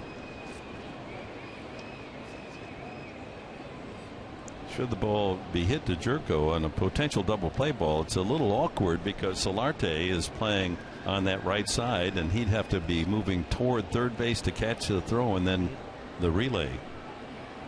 Not a normal maneuver for him. Never mind, a strikeout for Shields. Good pitch, James Shields. Backdoor slider.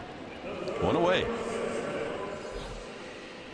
Talk about hitting your spots. He put down the 3, Norris did, and then the glove there right on the outside corner, and an emergency swing by Dietrich. Bad hack. Seen better cuts under a Band-Aid. You're pulling them out today, aren't you? Sunday form. Yeah, this is a big inning for the right-hander. Got to keep him at 2. Prado walked and struck out. Infield orthodox alignment now. With Amarista and Jerko positioned for 2.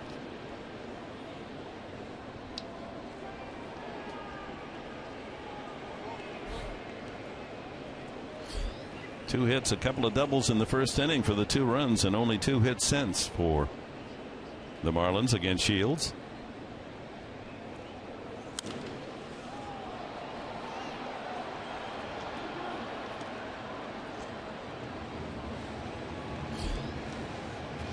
Marlins bullpen is busy. Brian Morris was throwing earlier.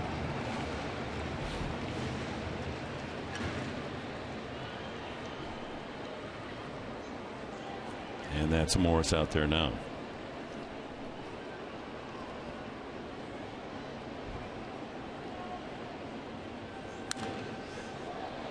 Hey, first pitch breaking ball, 2 heaters. Prado is late. Muy tarde on the fastball. Now it's just a matter of placing that fastball or putting another wrinkle in one. An efficient start for Shields, only 81 pitches. Throw over to first right here. Boy, he's quick, isn't he, Dick? He really is. With his feet. Throws a dart over there to first base. Now, that takes practice, folks. He just doesn't wake up and, start a game and throw to first. He works on that. Yeah, young pitchers are afraid to throw hard over to first for fear they might be wild. Throw an extra base or 2. Here comes a slider away. Just wide. 1 and 2 to Prado. Well, Fernandez threw 6 innings, 112 pitches, 10 strikeouts, a couple of walks, 4 hits, no runs.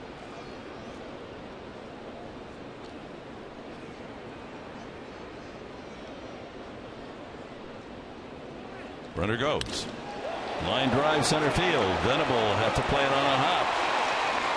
A little hit and run, and Prado lines a single to center. That moves Yelich around to third with 1 out here in the 6th inning. fifth hit given up by Shields. That'll bring up Justin Bour. Hardly even a stride for Prado, and then he gets up on top of that one after being behind on the fastballs prior. That pitch is up. Runner is going. As I mentioned, this inning, a big key for James Shields. Try to keep that ball on the ground, get a double play, get out of this mess. And here is a double play candidate, Bour. He is singled and flied to center.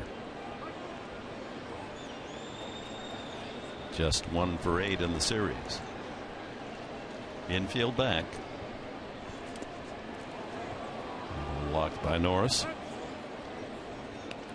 Yeah, that's a run saved by the catcher. Chalk one up for Derek Norris on that breaking ball. Nicely done.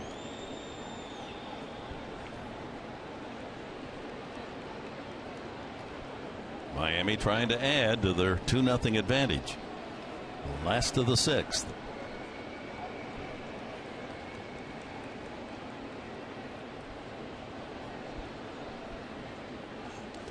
Another ball in the dirt.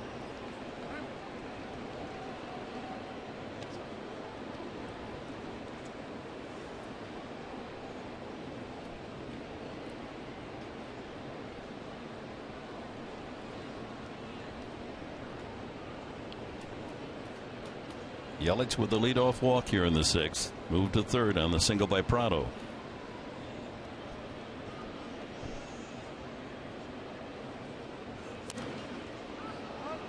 Protective swing.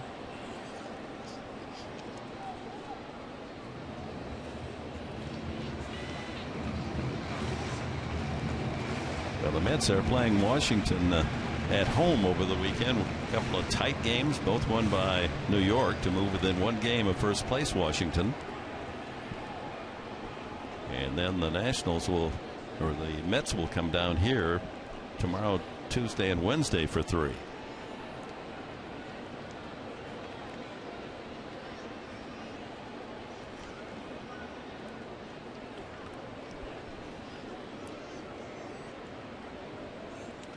Another ball in the dirt. Yeah, he wanted to. Derek Norris is getting a workout back there, doing a fine job of smothering those breaking balls in the dirt.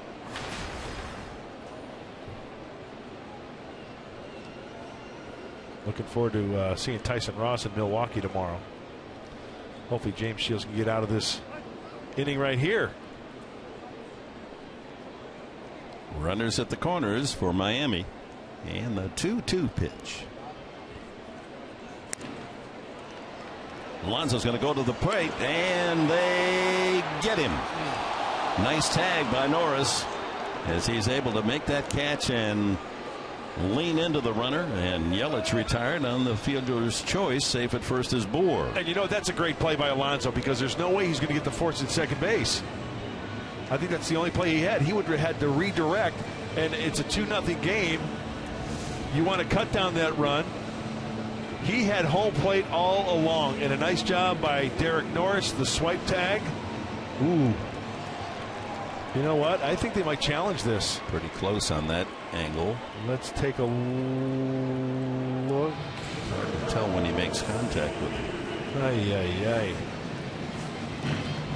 Dan Jennings was on the top step. Yeah, they are going to challenge, and this could be very big. Either if the call stands, it'll be 2-0, 2 out, 2 on. But if it's overruled, then the Marlins will have a third run. So hold all tickets. Photo finish.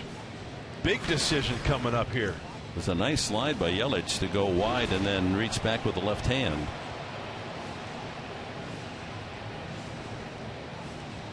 So the calling umpire, Adrian Johnson, on the right. Crew chief Bill Miller on the left. And we take another look. Boy, really hard to tell, Dick, huh? If contact is made on the shoulder, and then he just rides with the tag. It's kind of misleading whether or not, because he's riding with the slide, whether or not the contact has been made or whether or not he has not made contact. That's what they're trying to discern in New York. We're in the bottom of the 6th inning. A very big play in the game with the Marlins already in front 2-0.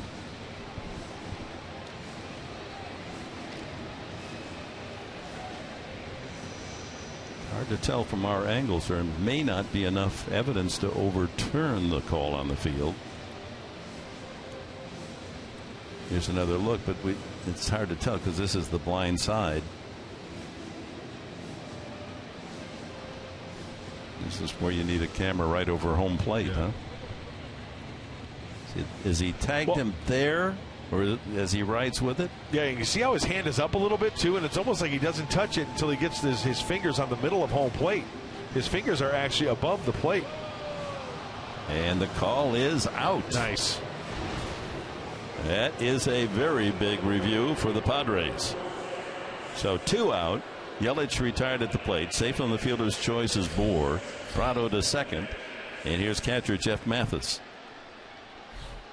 Mathis has fouled out and struck out.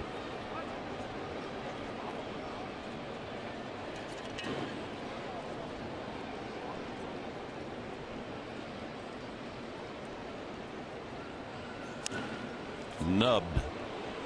Tough play. But Alonso flips with a glove and shields wisely. He went directly to first base. He said, Alonso, you've got it. I'll cover. And the Marlins denied in the 6th.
After Ichiro had doubled, Miguel Rojas followed and doubled to left center. 1-0 Marlins. Rojas moved to third, and Derek Dietrich sacrificed fly accounted for the second run of this game. Padres have had chances, but Jose Fernandez was tough in the spots where men were in scoring position. He struck out 10 batters, walked only 2, and leaves the game after 6 innings and 112 pitches.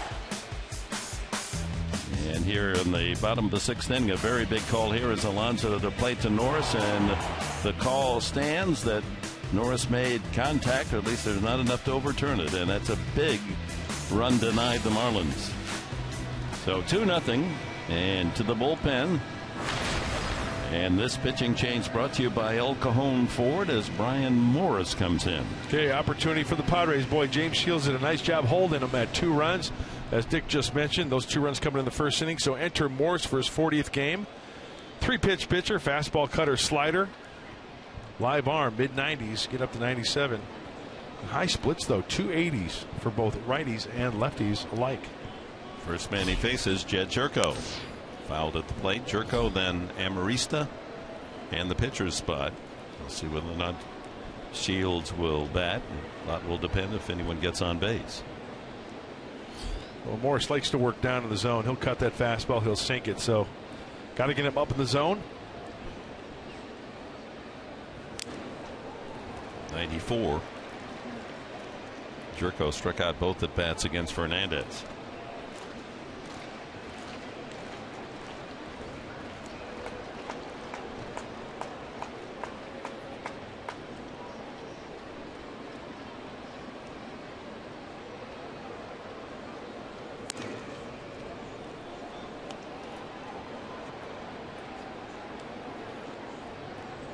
Morris, a product of Tullahoma, Indiana.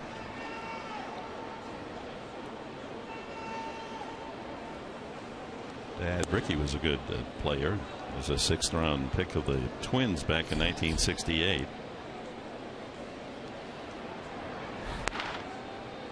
Actually, Tullahoma, Tennessee. High school of Brian Morris. He's now 28. Ground ball foul past third. Well, we promised you a great matchup, and it was a pitcher's duel. James Shields goes 6 innings. So does Fernandez. Shields one more hit allowed, but he was cuffed up early. The back-to-back doubles for the 2 runs. He struck out 4, and Fernandez with 10, each with 2 walks.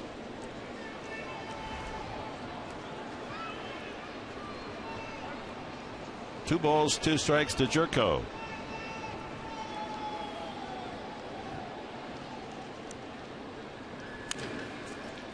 One hopper to Prado for the first down. Well, we promised you earlier, and here we have it.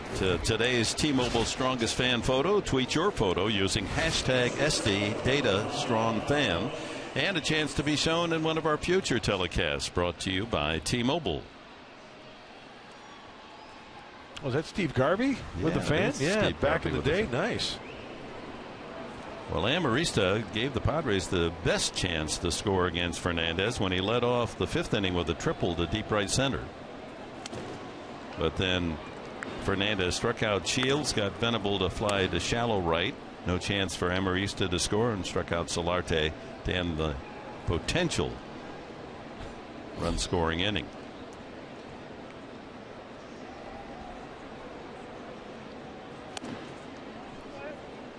Two and 0 to Amarista.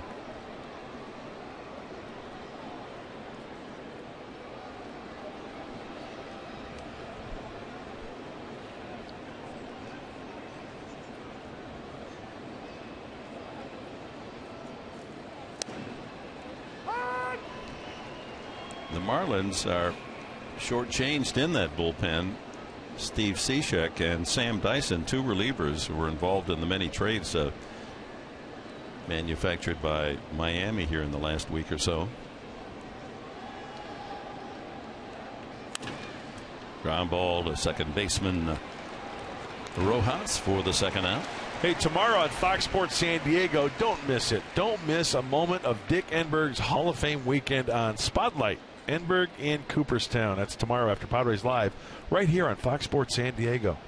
I haven't seen it, but a couple of the Miami announcers did last night, and they said that Tom Catlin did a terrific job. The subject was weak, but Catlin did a good job. Hey, let me tell you something. If Tom Catlin is behind the lens and producing and putting that together, it's worth the watch. Clint Barmas will pinch hit. Big fan of Tommy Catlin. TC. Good egg.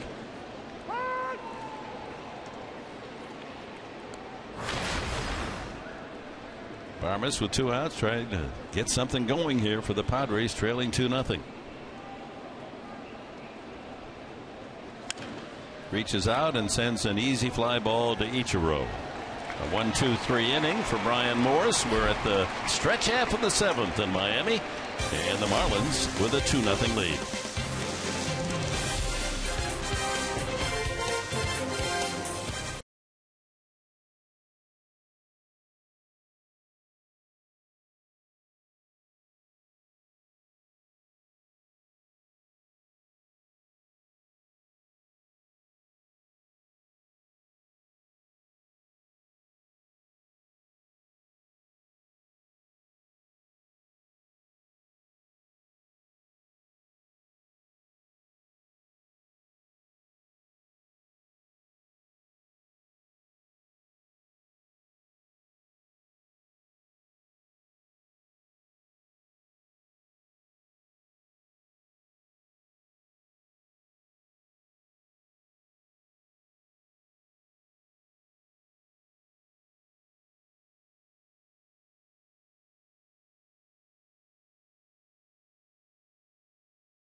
It's Padres baseball, brought to you by Sequan Casino, only 25 miles from Petco Park. By Sony Action Cam, catch all the action of every day. And by Mercury Insurance. Log on to mercuryinsurance.com today and see how much you could save. Mark Grant, Chris Button, Dick Enberg here at Marlins Park in downtown Miami. Kevin Quackenbush comes in to work the bottom of the 7th inning for the Padres. Shields goes 6 innings, 2 runs, 5 hits, 2 walks, and 4 strikeouts. And enter right-hander Kevin Quackenbush, and good numbers, the 31st game for Kevin. Battle of the bullpens. This is a big game, a big inning for the right-hander. He's got the bottom of the order, 8-9-1 due up for the Marlins.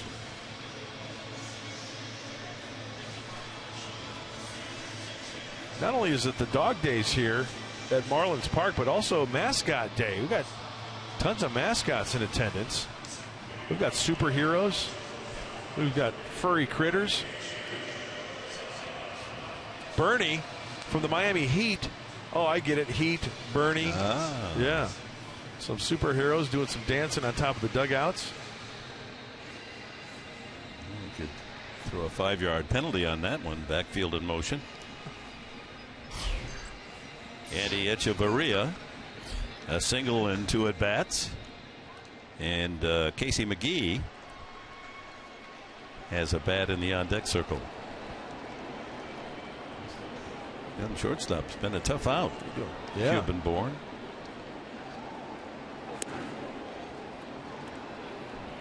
Four for 9 in the series. Still 2-0. The 2 runs scored back in the first inning by Miami.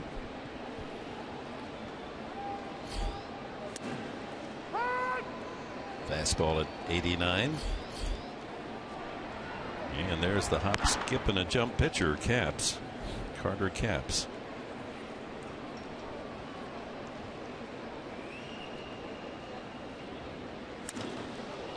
Left center field, Venable has a beat on it.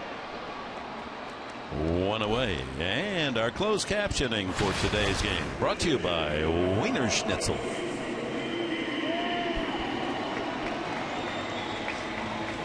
Casey McGee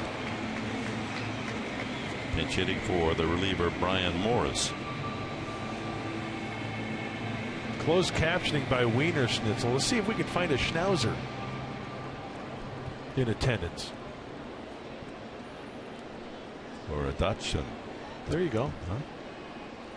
Aren't they kind of the hot dog? Yeah. McGee struggling all season long with the Giants, and now back with the Marlins. Only 209. He can run into one now and then. And hopefully Kevin Quackenbush can quiet McGee on the top of the order, Ichiro, and get right back in that dugout. Only down by 2. Hey, there you go. It's a dachshund, a wiener dog. Tom Skerritt watching a big league ball game. 1-2.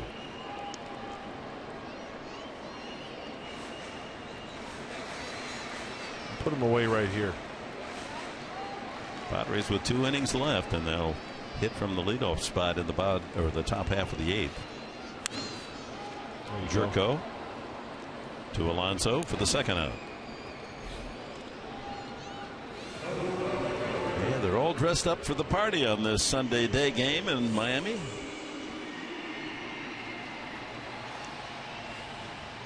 Good looking Perros here today.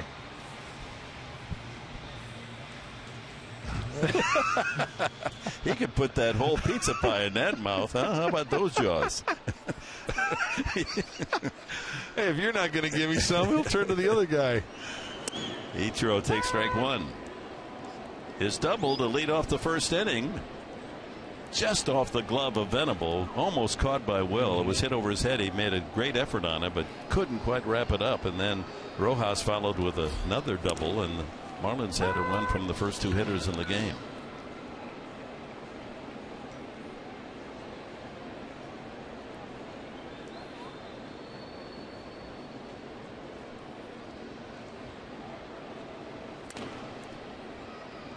2 strikes now on Ichiro. This copyrighted telecast is presented by authority of the San Diego Padres and may not be reproduced or retransmitted in any form, and the accounts and descriptions of this game may not be disseminated without the express written consent of the San Diego Padres.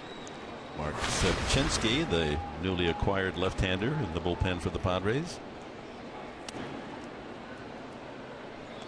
Yeah, I don't quite fathom how they count the attendance here in Miami, but they say there's 25,228 here. The stadium seats 37, and there seems to be a few more than 12,000 empty seats. Back to the mound. Quackenbush takes care of business, and it's a 1-2-3 inning for the Quackmeister. On to the 8th. Padres need 2 to tie.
And with that unusual delivery, he jumps off the rubber and gets a second push off.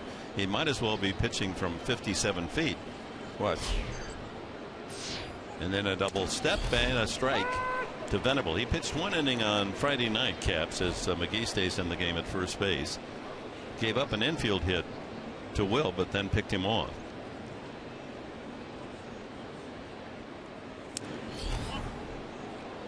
One ball and 1 strike.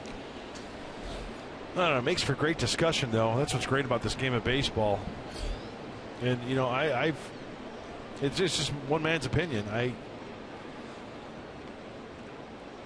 mean I got illegal. I got illegal. I do too. The pitcher's plate is there because you're supposed to maintain contact as you deliver the ball, but he jumps off the plate and gets a second. You know, now he's only, instead of 60 feet 6 inches, now he pushes off from here another 3 feet closer to the hitter. And you know what? It's only a little bit, but he comes off the ground a little bit, and that. I can't imagine why that's legal. Why not just start at that second position where he pushes off? Here it is, real speed.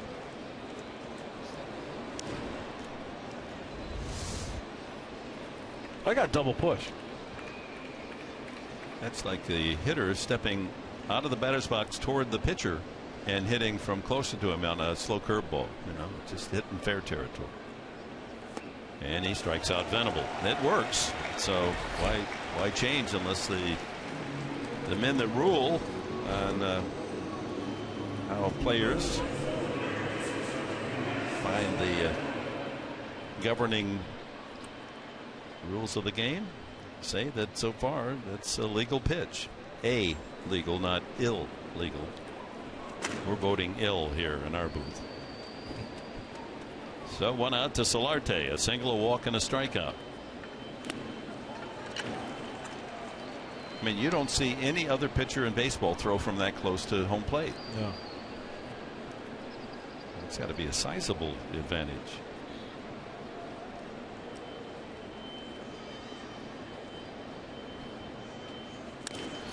And that ball hit deep into the hole. The long throw is not in time. Almost a great play by Echeverria. Solarte not the fastest runner. And a great effort by Echeverria from shallow left field with his momentum going toward the foul line to make that long throw and almost nailed along Solarte. Look at this. This is a fabulous play. That's an amazing play. And he just does beat it out for his second hit. Big play that brings the tying run to the plate for the Padres here in the 8th inning. That's why you have to hustle all the time. Once that hopped over the third baseman's head, I think Solarte figured, well, that's a base hit. And we've been talking about Echeverria, how outstanding he's played both in the field and at bat. I didn't even think it was going to be that close. That's a spectacular play, even though he's safe. So Matt Kemp, he singled, lined into a double play, and popped up. He's got a good move to first. He picked off Venable Friday night. Outside, 98 miles an hour.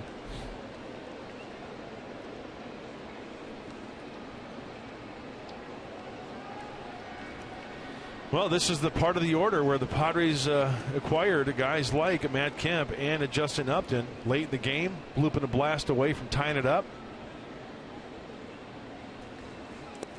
In the dirt, 2-0. Good stop by catcher Mathis. The Marlins got caps from the Seattle Mariners in a trade 2 years ago. Logan Morrison going to the Great Northwest.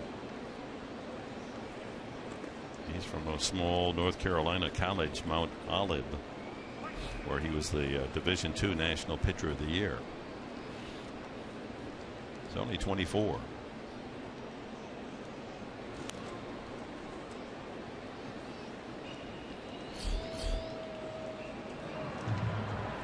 Be pretty tough to copy his delivery, wouldn't it, as Dale Thayer gets loose.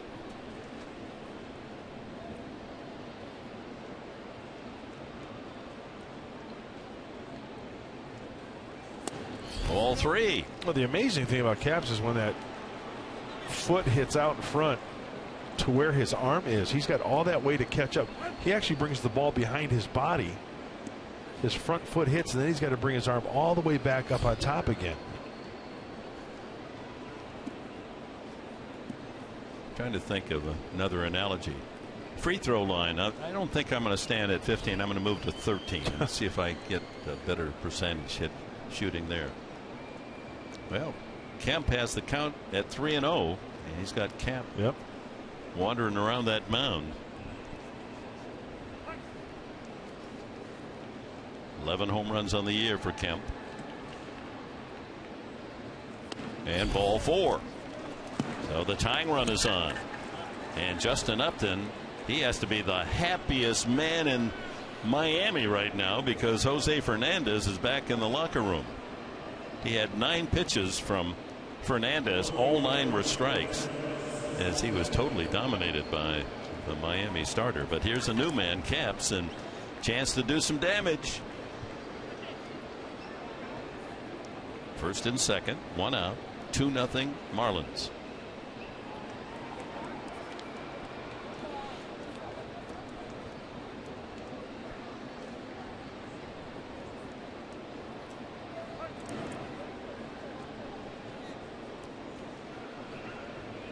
Padre leader in home runs with 18. And he goes to the slider for a strike.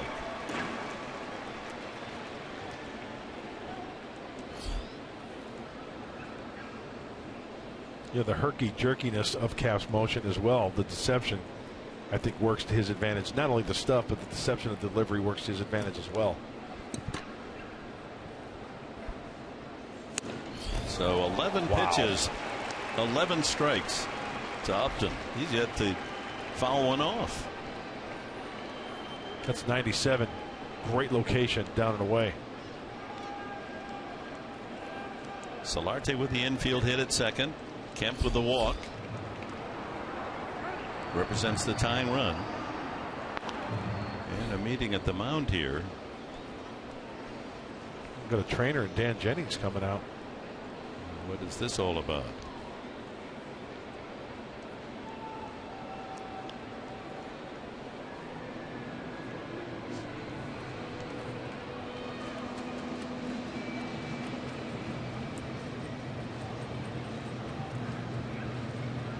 As you mentioned, it's such a different delivery. The strain on the arm and shoulder has to be a potential weakness in that delivery. Saying he's all right, judging by his nod there. Jennings is going to take the ball, so that's going to be it for Carter Capps. Let's hope that that's not anything serious, but just after throwing that last pitch, he felt something not right. You never like to see this. So there'll be a change of pitchers, and whoever comes in relief will have all the throws he needs to be ready on the injury change. Let's go look at that last pitch to Upton.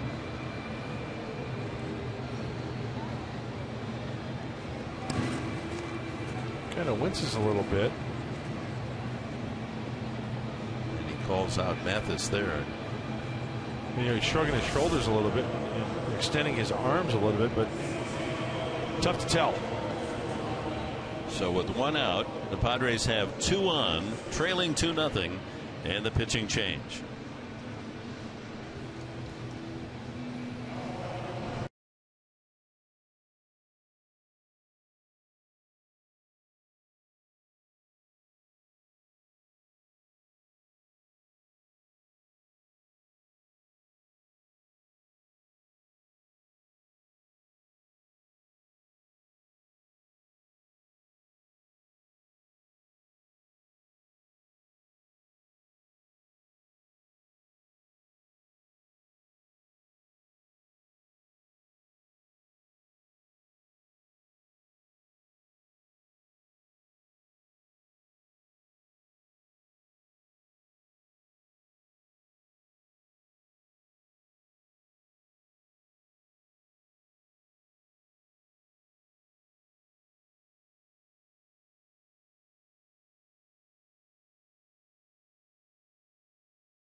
Brought to you by Jack in the Box. For a limited time, try the new Portobello Mushroom Buttery Jack with melted garlic or butter. And by Petco. What we feed them matters. So Mike Dunn, the veteran left-hander, comes in to pitch here. On the injury to Carter Capps, the count is 2 strikes on Justin Upton. 2 on, 1 out. Padres finally have that tying run aboard and a chance here in the 8th against the new reliever. Yeah, 4th in the National League as far as ERA is concerned for these Marlins with 3.23. Dunn's, however, is over 4. As we look ahead to the next series, Padres' long road trip continues as they fly to Milwaukee tonight. Open tomorrow, 5 o'clock here on Fox Sports San Diego. Tyson Ross will go against Willie Peralta of the Brewers. He's 2-5. And then it'll be Kastner against Nelson. Kennedy draws Jungmann, and Despaigne and Matt Garza will duel in a day game on Thursday. The Brewers struggling with a 44-61 record, but they've got some hitters. Ryan Braun, 19 home runs and 63 RBIs, another banner year for him. Adam Lynn giving the Brewers a good bat as well, 16 home runs and 60 runs batted in. Yeah, they've lost 4 straight, and they've won only 2 of their last 11. So contain those 2. The ball flies in Milwaukee. Hopefully the bats come alive, stay alive in Milwaukee with the long ball. So Dunn picks up the count. 2 strikes on Upton.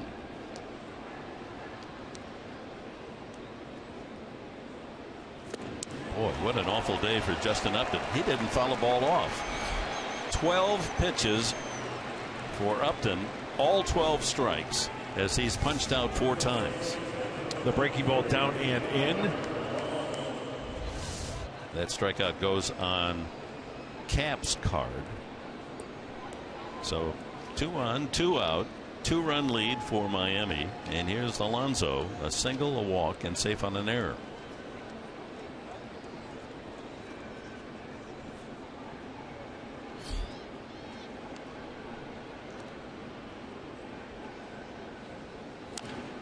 Fouled at the plate. Alonso at second, the tying run carried by Kemp at first.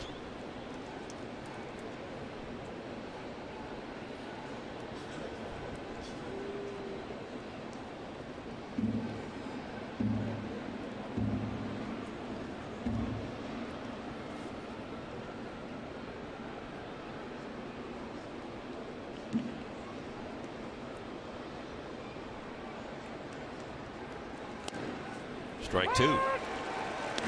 About the outside corner.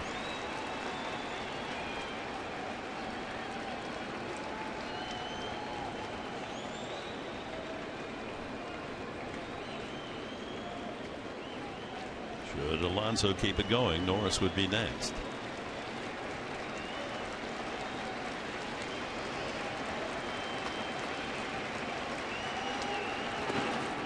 Outside, and a good stop by Mathis. Well, be sure to stay tuned after this one, after the Padres come back and beat the Marlins and sweep them on Padres Live, the postgame show.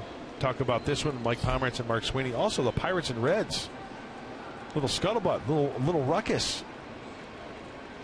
Blue Jays Royals as well.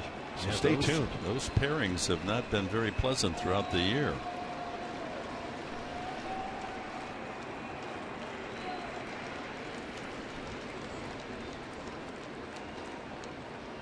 A ball, 2 strikes, Yonder Alonso. He's had success against left-handed pitching.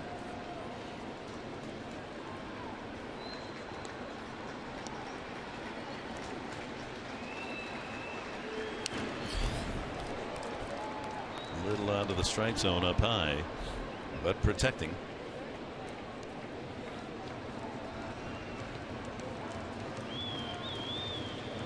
Washington Mets third game of their series. Apparently that's a national TV game, a night game.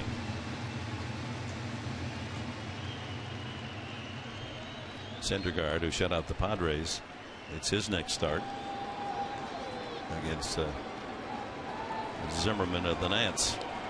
Here we go, 1-2. And another good stop by Mathis. I mean, that's protecting against that runner at first. Kemp getting to second in scoring position. So trying to get Alonso to chase the breaking balls well away. Count levels. They play Yonder pretty much straight away, maybe a shade toward left in the outfield. Yeah, and on the infield to pull, there's a huge hole at shortstop.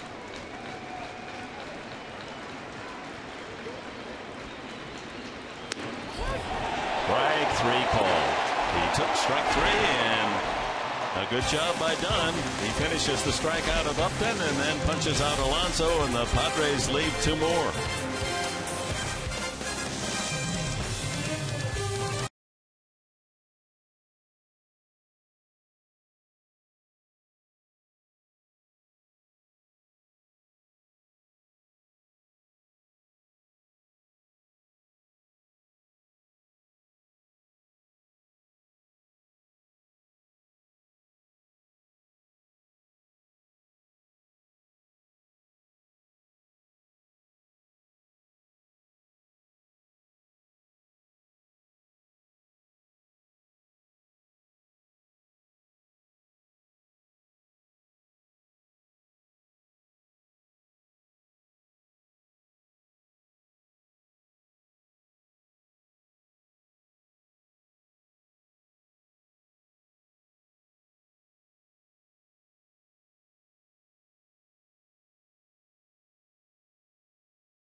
edition of Padres POV. Follow along in Cooperstown with Dick Enberg as he is inducted into the Hall of Fame. Today, every time I go to an assignment in any ballpark, I remember what my father taught me, and I still enjoy the visual impact of being in such splendid places. My friends in high school and college still remind me, hey, Enberg, you only talked a good game.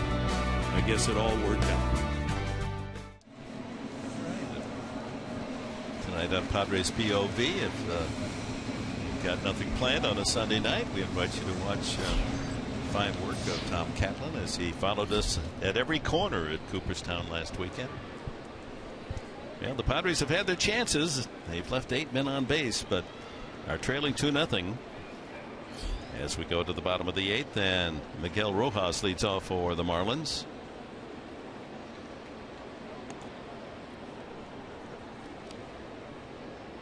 Quackenbush stays in for a second inning. Retired the side in order in the 7th.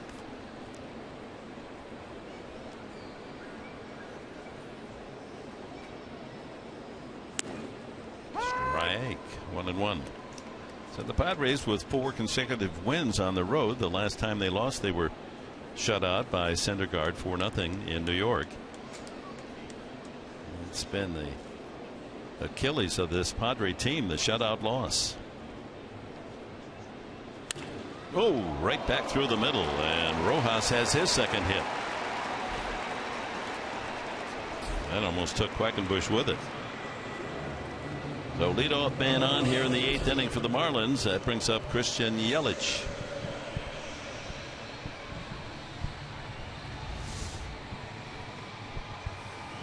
Well, a high breaking ball. And Rojas stays on it.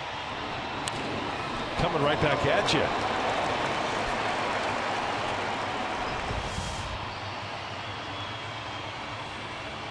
And Pat Murphy goes to the mound and will make a pitching change. It was a fairly easy inning for Quackenbush, the 7th, so they thought he might be able to go 2. Not the case. And the newest Padre, Sipchinski, coming in.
Getting to play for Tony La Russa was amazing, and just at 25 years old, being able to play in the World Series and having 2 years in the big leagues, I got to do a lot of things that players don't ever get a chance to do. So Mark Sipchinski, he already feels blessed in his big league career to be in a World Series with the Cardinals, now a Padre. Those are his numbers with the Indians this year. Yelich, the left-handed hitter, takes a strike. He's grounded out twice and walked. Thrown out at the plate on a key play in the game back in the 6th inning. A play that was reviewed, and the Padres able to come away with an out and not a Marlins run. Strike 2. A.J. Ramos is throwing in the bullpen for the Marlins. It was Ramos who lost control the other night, walked 3 men, one with the bases loaded in the extra innings, and that was the decision in the game. Went on 5 more runs scored in that 11th.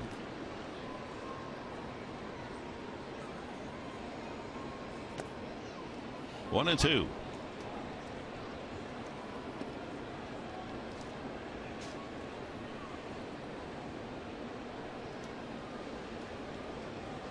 Yelich with another left-handed hitter, Dietrich, to follow. So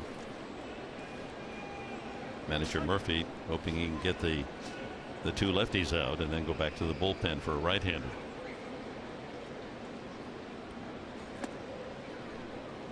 .92 in the fastball. Yeah, he's got some movement from the left side as well in that 92 heater.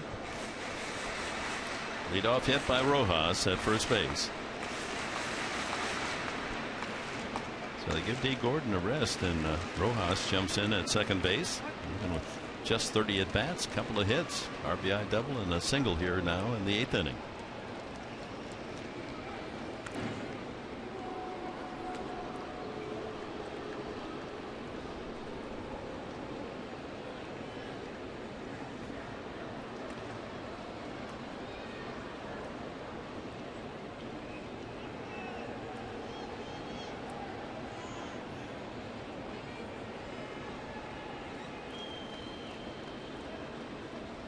Runner goes.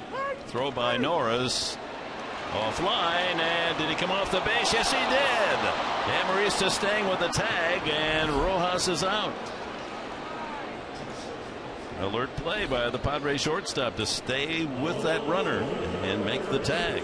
Awkward slide by Rojas as well. He went into second base hot. I don't know whether he slid too close to the bag, and then his momentum carrying past the bag. But here's another look. Watch him slide. He kind of catches something, comes up, and maybe Alexi gave a little bit of help on that foot, but Rojas passed the bag, and he stays on him for the out. Nicely done. And credit Norris, even though the throw was wide, with another caught stealing.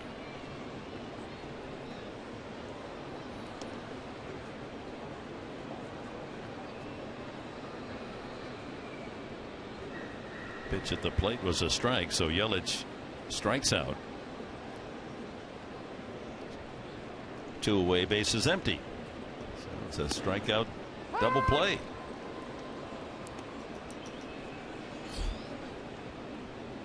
Dietrich, a sacrifice fly in the first inning, knocked in the second run for the Marlins.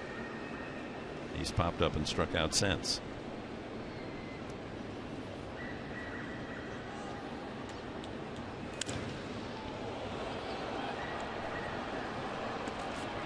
Well, a luxury that Padres managers have not had this year, to have a left-hander in that pen to come in against tough left-handed hitters. Yeah. They had Frank Garces earlier in the year, but he's back in the minors. Yeah, not a lot of experience. So you're right, Dick. It is nice to have a guy like Zipchinski. 2 balls, 2 strikes. So in the 9th inning, the Padres trailing 2-0 will have Norris leading off, then Jerko and Amarista scheduled, and the pitcher's spot. Barman stayed in the game.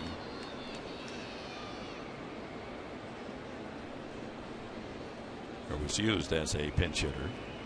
Did not stay in the game. So with Ramos, a right-hander, due to come in the 9th inning, we'll probably see Brett Wallace as a pinch hitter, should the Padres get a man up.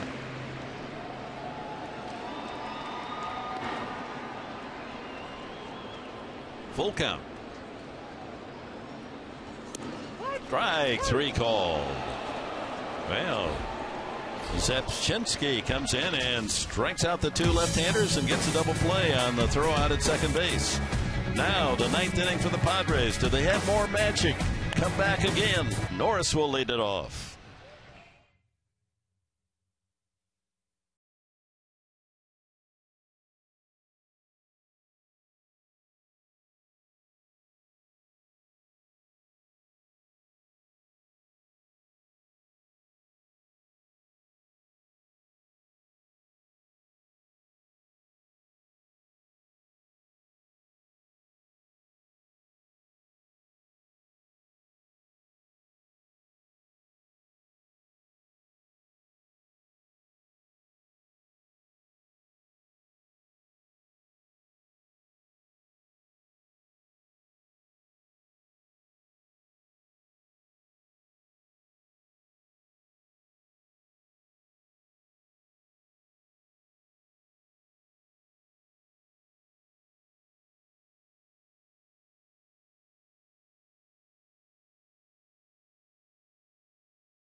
Fernandez, as advertised, another historic performance by him.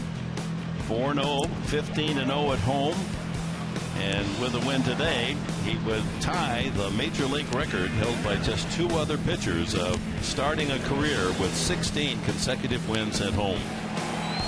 Tying Johnny Allen, who pitched for the Yankees in the 30s, and Lamar Hoyt of the White Sox in the early 80s. They both went 16-0 as rookies at home. But that game is not in the bank yet. And Fernandez out there to cheer on his teammates, looking for his 5th win this year. A.J. Ramos fell apart on Friday night. Lost control, couldn't throw a strike, walked a couple, then walked in a go-ahead score with the bases loaded. Well, this could be a good sign for San Diego, showing some patience. 47th game for the right-hander. The strikeouts are up 60 in 45 innings. And Norris will lead it off. Ball 1. He's the closer. A.J. Ramos has 17 saves.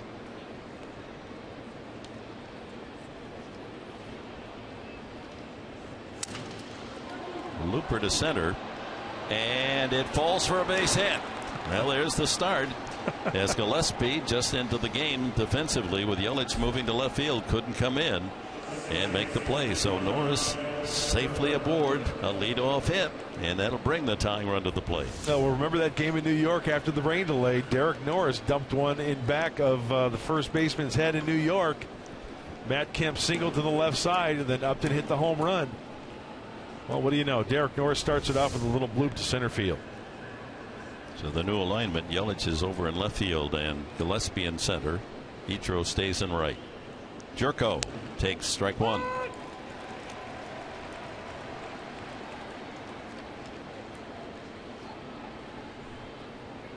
Chet has struck out twice and grounded to third. Padres 14 strikeouts by the Marlins pitching today. 10 by the starter Fernandez. Backs away from the breaking ball, and it's in there. 0-2.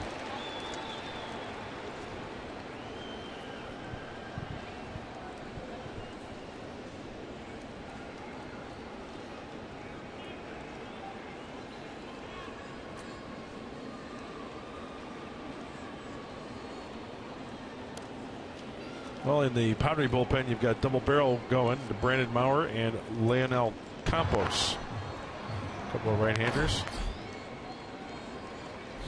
Campos just called up with Kennedy on paternity leave for 3 days, just to have that extra arm in the bullpen.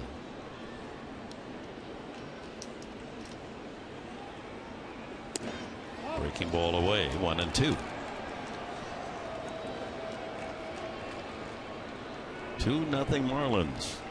The 2 runs scored by the first 2 men to come to bat against James Shields in the first inning. Ichiro and Rojas doubling back-to-back and a sacrifice fly, and those 2 men score. Inside, going to a lot of breaking balls here, Mark.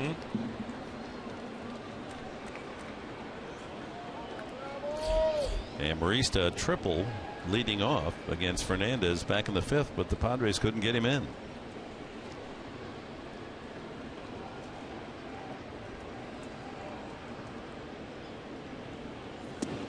And it's 3-2. Well, in the back of Ramos's mind must be the wildness that he exhibited on Friday night. Fernandez hoping one day after his 23rd birthday he's got another win. Full count. And he struck him out. Breaking ball. 1 away. Oh, Ramos showing some confidence in that breaking ball. 2-0 lead, runner on, and he pulls the string on Jed Jerko. If taken, that's a strike. 15 strikeouts. Padres not able to put the ball in play today. Amarista breaking out of an 0 for 25 slump with that triple. No one out in the 5th inning, but a couple of strikeouts and a shallow fly ball. The Padres couldn't get him home. Ball 1. And indeed, Brett Wallace is in the on-deck circle. Would be next.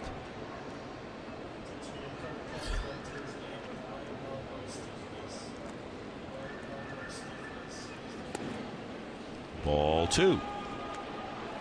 So we went to a full count to Jerko, but struck him out. Falls behind 2-0 to Amarista.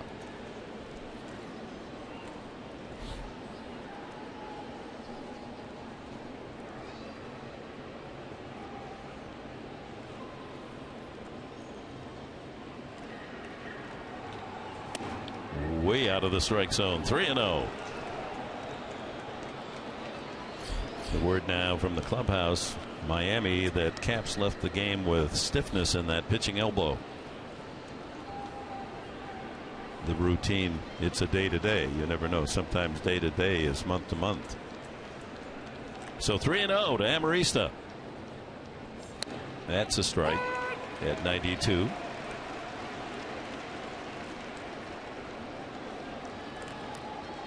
Still be selective here. Nothing wrong with a walk.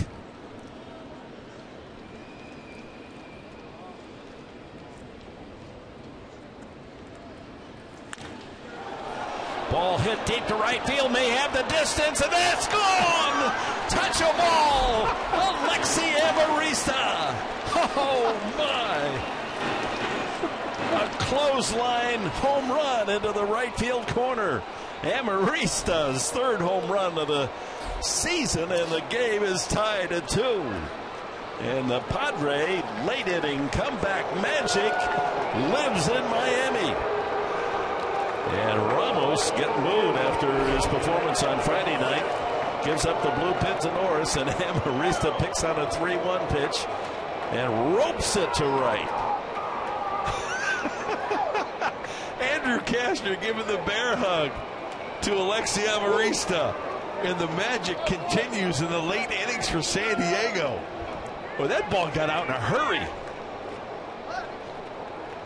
335 down that right field line. As we mentioned earlier, that's the one fairly easy home run in this big ballpark. And here's Brett Wallace. So that takes Fernandez a win away from Jose Fernandez. Fastball up. The little man, when he gets that bat barreled up, can drive it a long way. That was out in a hurry. Cuidado. Pisolado. Quadrangular. Man. So here's Amarista. Now, this is what makes this game so incredibly beautiful. A guy is 0 for 25, and then he triples, and then he homers. Unexpected power source from the little ninja. 2 strikes now on Wallace. So that gets James Shields off the hook. And takes a win away from Fernandez. Remember, Amarista's familiar with that right field corner last year off Nathan Eovaldi. He deposited one. And Andrew Cashner can't wait for him. Give me a little love there. Ninjas need love too. Yeah, hug a ninja. I said it.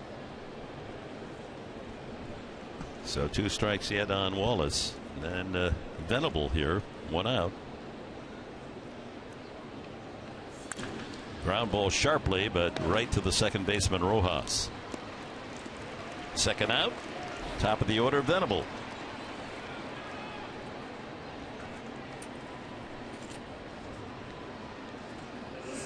Now the bullpen has been used here in this 4-game winning streak. Remember the last game in New York going into the 11th inning, and then Craig Kimbrell has pitched in the last 3 games. So someone else out there, a different arm's going to have to pick up the slack if we go extra innings. Venable 0 for 4 today.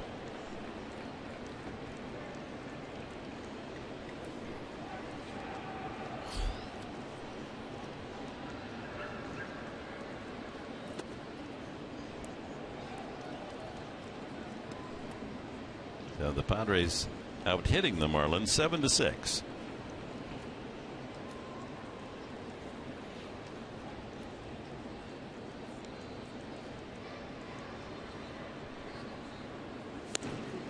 A ball and 2 strikes. Looks like Ramos pulled the string on that last one. Righty on lefty changeup. Marlins get 2 in the first. Padres answer with 2 in the 9th.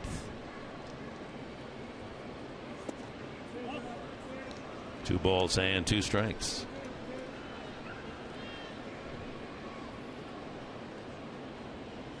Yeah, Amarista's average had dropped down to 196, and he delivers on Sunday. And down goes Venable. Or did he get a piece? Yep. Yeah, just got a piece. Stays alive.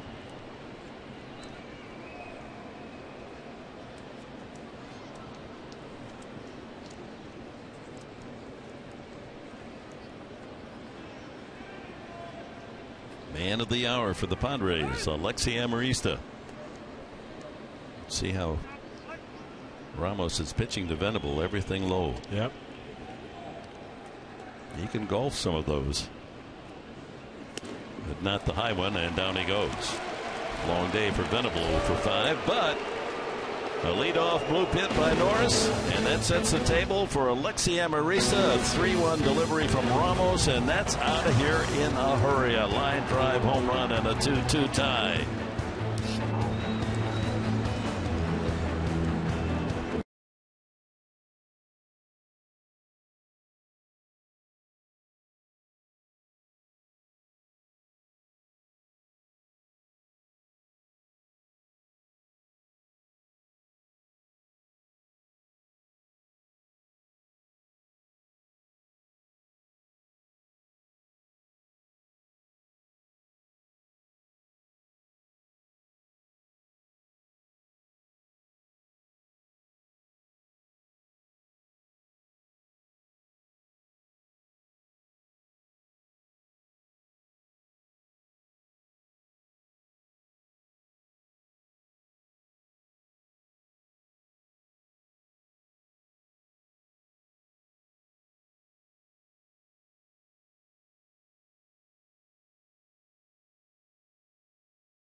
As Brandon Maurer out of the bullpen for the Padres, and Alexi Amarista takes his position at shortstop. A triple and a 2-run homer for Alexi. We're tied bottom of the 9th. Maurer got the win Friday night, worked 1 inning, 3 up, 3 down. And his first pitch in there at 96. Oh, great splits for the right-hander Maurer, especially against lefties. 152, his 51st game for the right-hander. Martin Prado. 2 strikes on Prado. Singled his last time. Also has a walk today and a strikeout. Prado, Bohr, and Mathis for the Marlins, bottom of the 9th.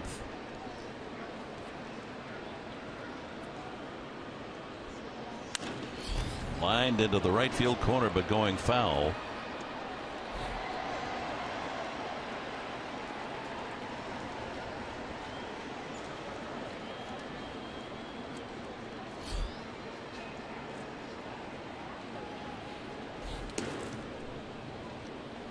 A ball and 2 strikes.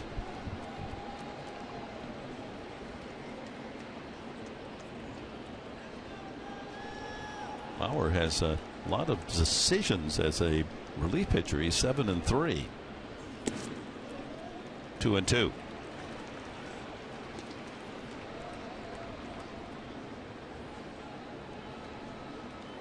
You come into a ball game and you hold them. It's tied. Your team takes the lead. You get credit for the W. And from 2 strikes up, count goes full. Cole Gillespie on deck, came into the game as a defensive replacement.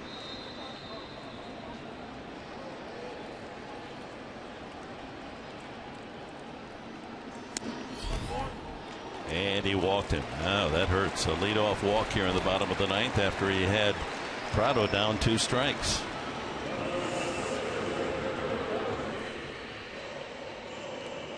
Gillespie, only 74 at bats with 20 hits, a .270 average, 1 home run.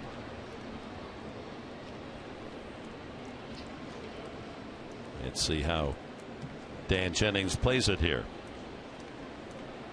He squares, and strike 1.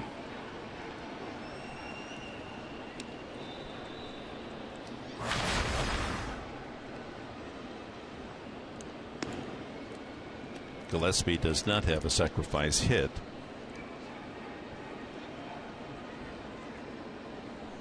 And he's going to make sure of the sign here before he climbs back in the batter's box.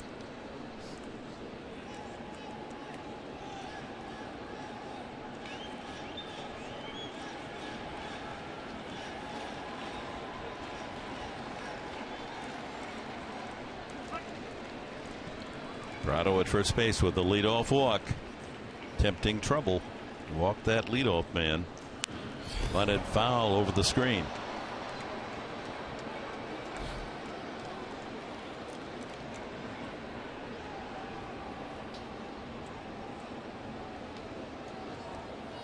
Yeah, we're guessing with those first 2 attempts that Gillespie swinging now. Probably hasn't been asked to bunt much in his career.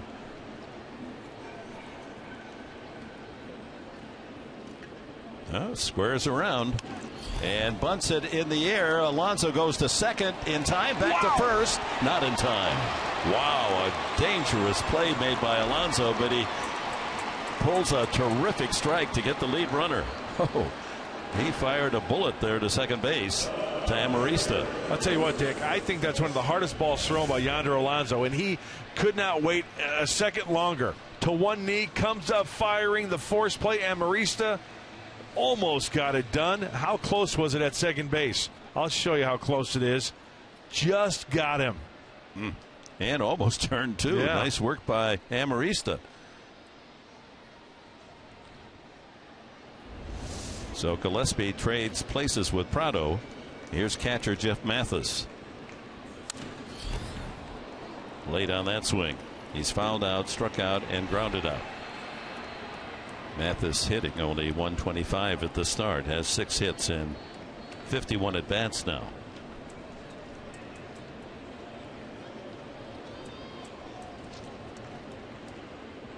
Danny Hechavarria is on deck.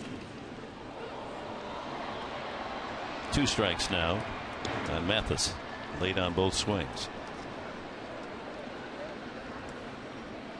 Should it go to the 10th, the Padres will have Solarte, Kemp, and Upton scheduled in the top half of the 10th inning. San Diego's been very successful in extra innings this year. 7-3. I'll tell you exactly what's going to happen. Mauer's going to get out of this inning. Solarte or Kemp's going to get on, and Justin Upton is going to drive him in, to take the lead. I've already written the script. Upton, who has been up 4 times, faced 3 pitches each of the 4, all strikes, and yet to make contact. That's a different kind of overdue.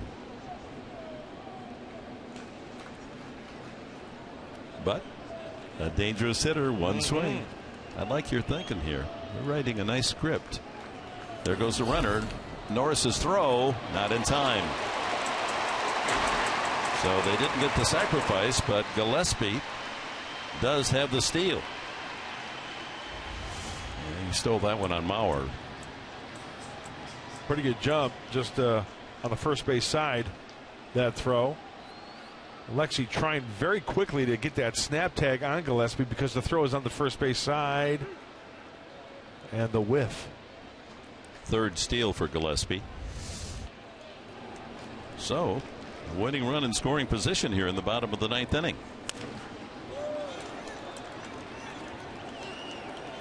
A walk and a steal, and Gillespie safe on the fielder's choice, now at second. Neither team has had much success with runners in scoring position today. The Padres are 0 for 8 and Miami 1 for 7. That one being back in the first inning when Rojas doubled in Ichiro. Count remains full. Well, last year Amarista here in Miami, and it was a different kind of home run, a high long drive, but down in that right field corner. The same spot he picked with the line drive homer today. That one shot off his bat. That was only like 3 chairs away and just on the other side of that aisle. Line drive foul by Mathis.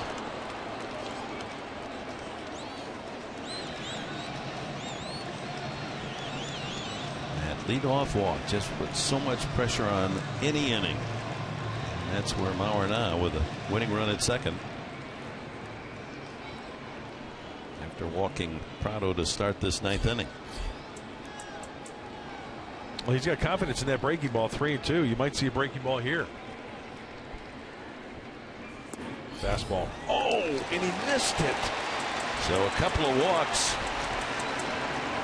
And Mauer now will face a very tough hitter in Adeiny Hechavarria, who has been the best hitter in this series for the Marlins.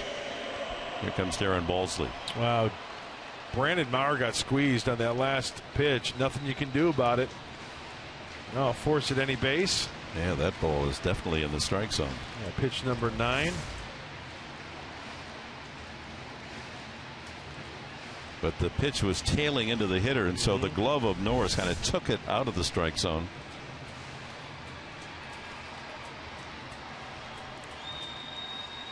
So a couple of walks, and the Marlins are in business here in the bottom of the ninth inning. The winning run out there at second base, but the walk to Mathis, a 125 hitter, does set up a double play chance. A single, a ground out, and a fly ball out for Hechavarria.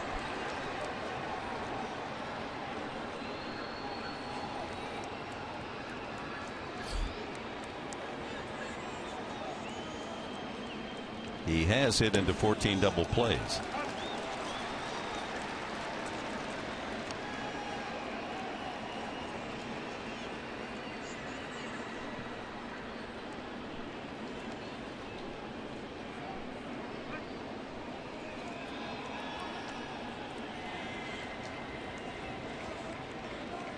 Winning run at second. And that is going to win the game.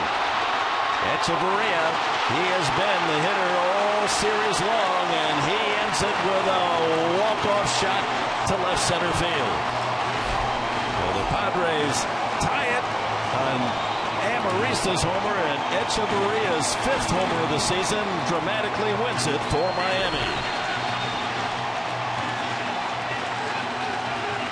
The walk set the table, and the one man that the Padres had trouble getting out all series long comes up, a chance to win it, and delivers a long drive to left center field, and a 3-run homer that wins it for the Dolphins 5-2. He knew it all the way. Just his 5th of the year. Looked like a hanging breaking ball, speeding up the bat of Hechavarria. He does have a slider speed bat. So the final score, the Padres get the series, but the Marlins win today. Miami 5, San Diego 2. Padres Live coming up with Mike Pomerantz.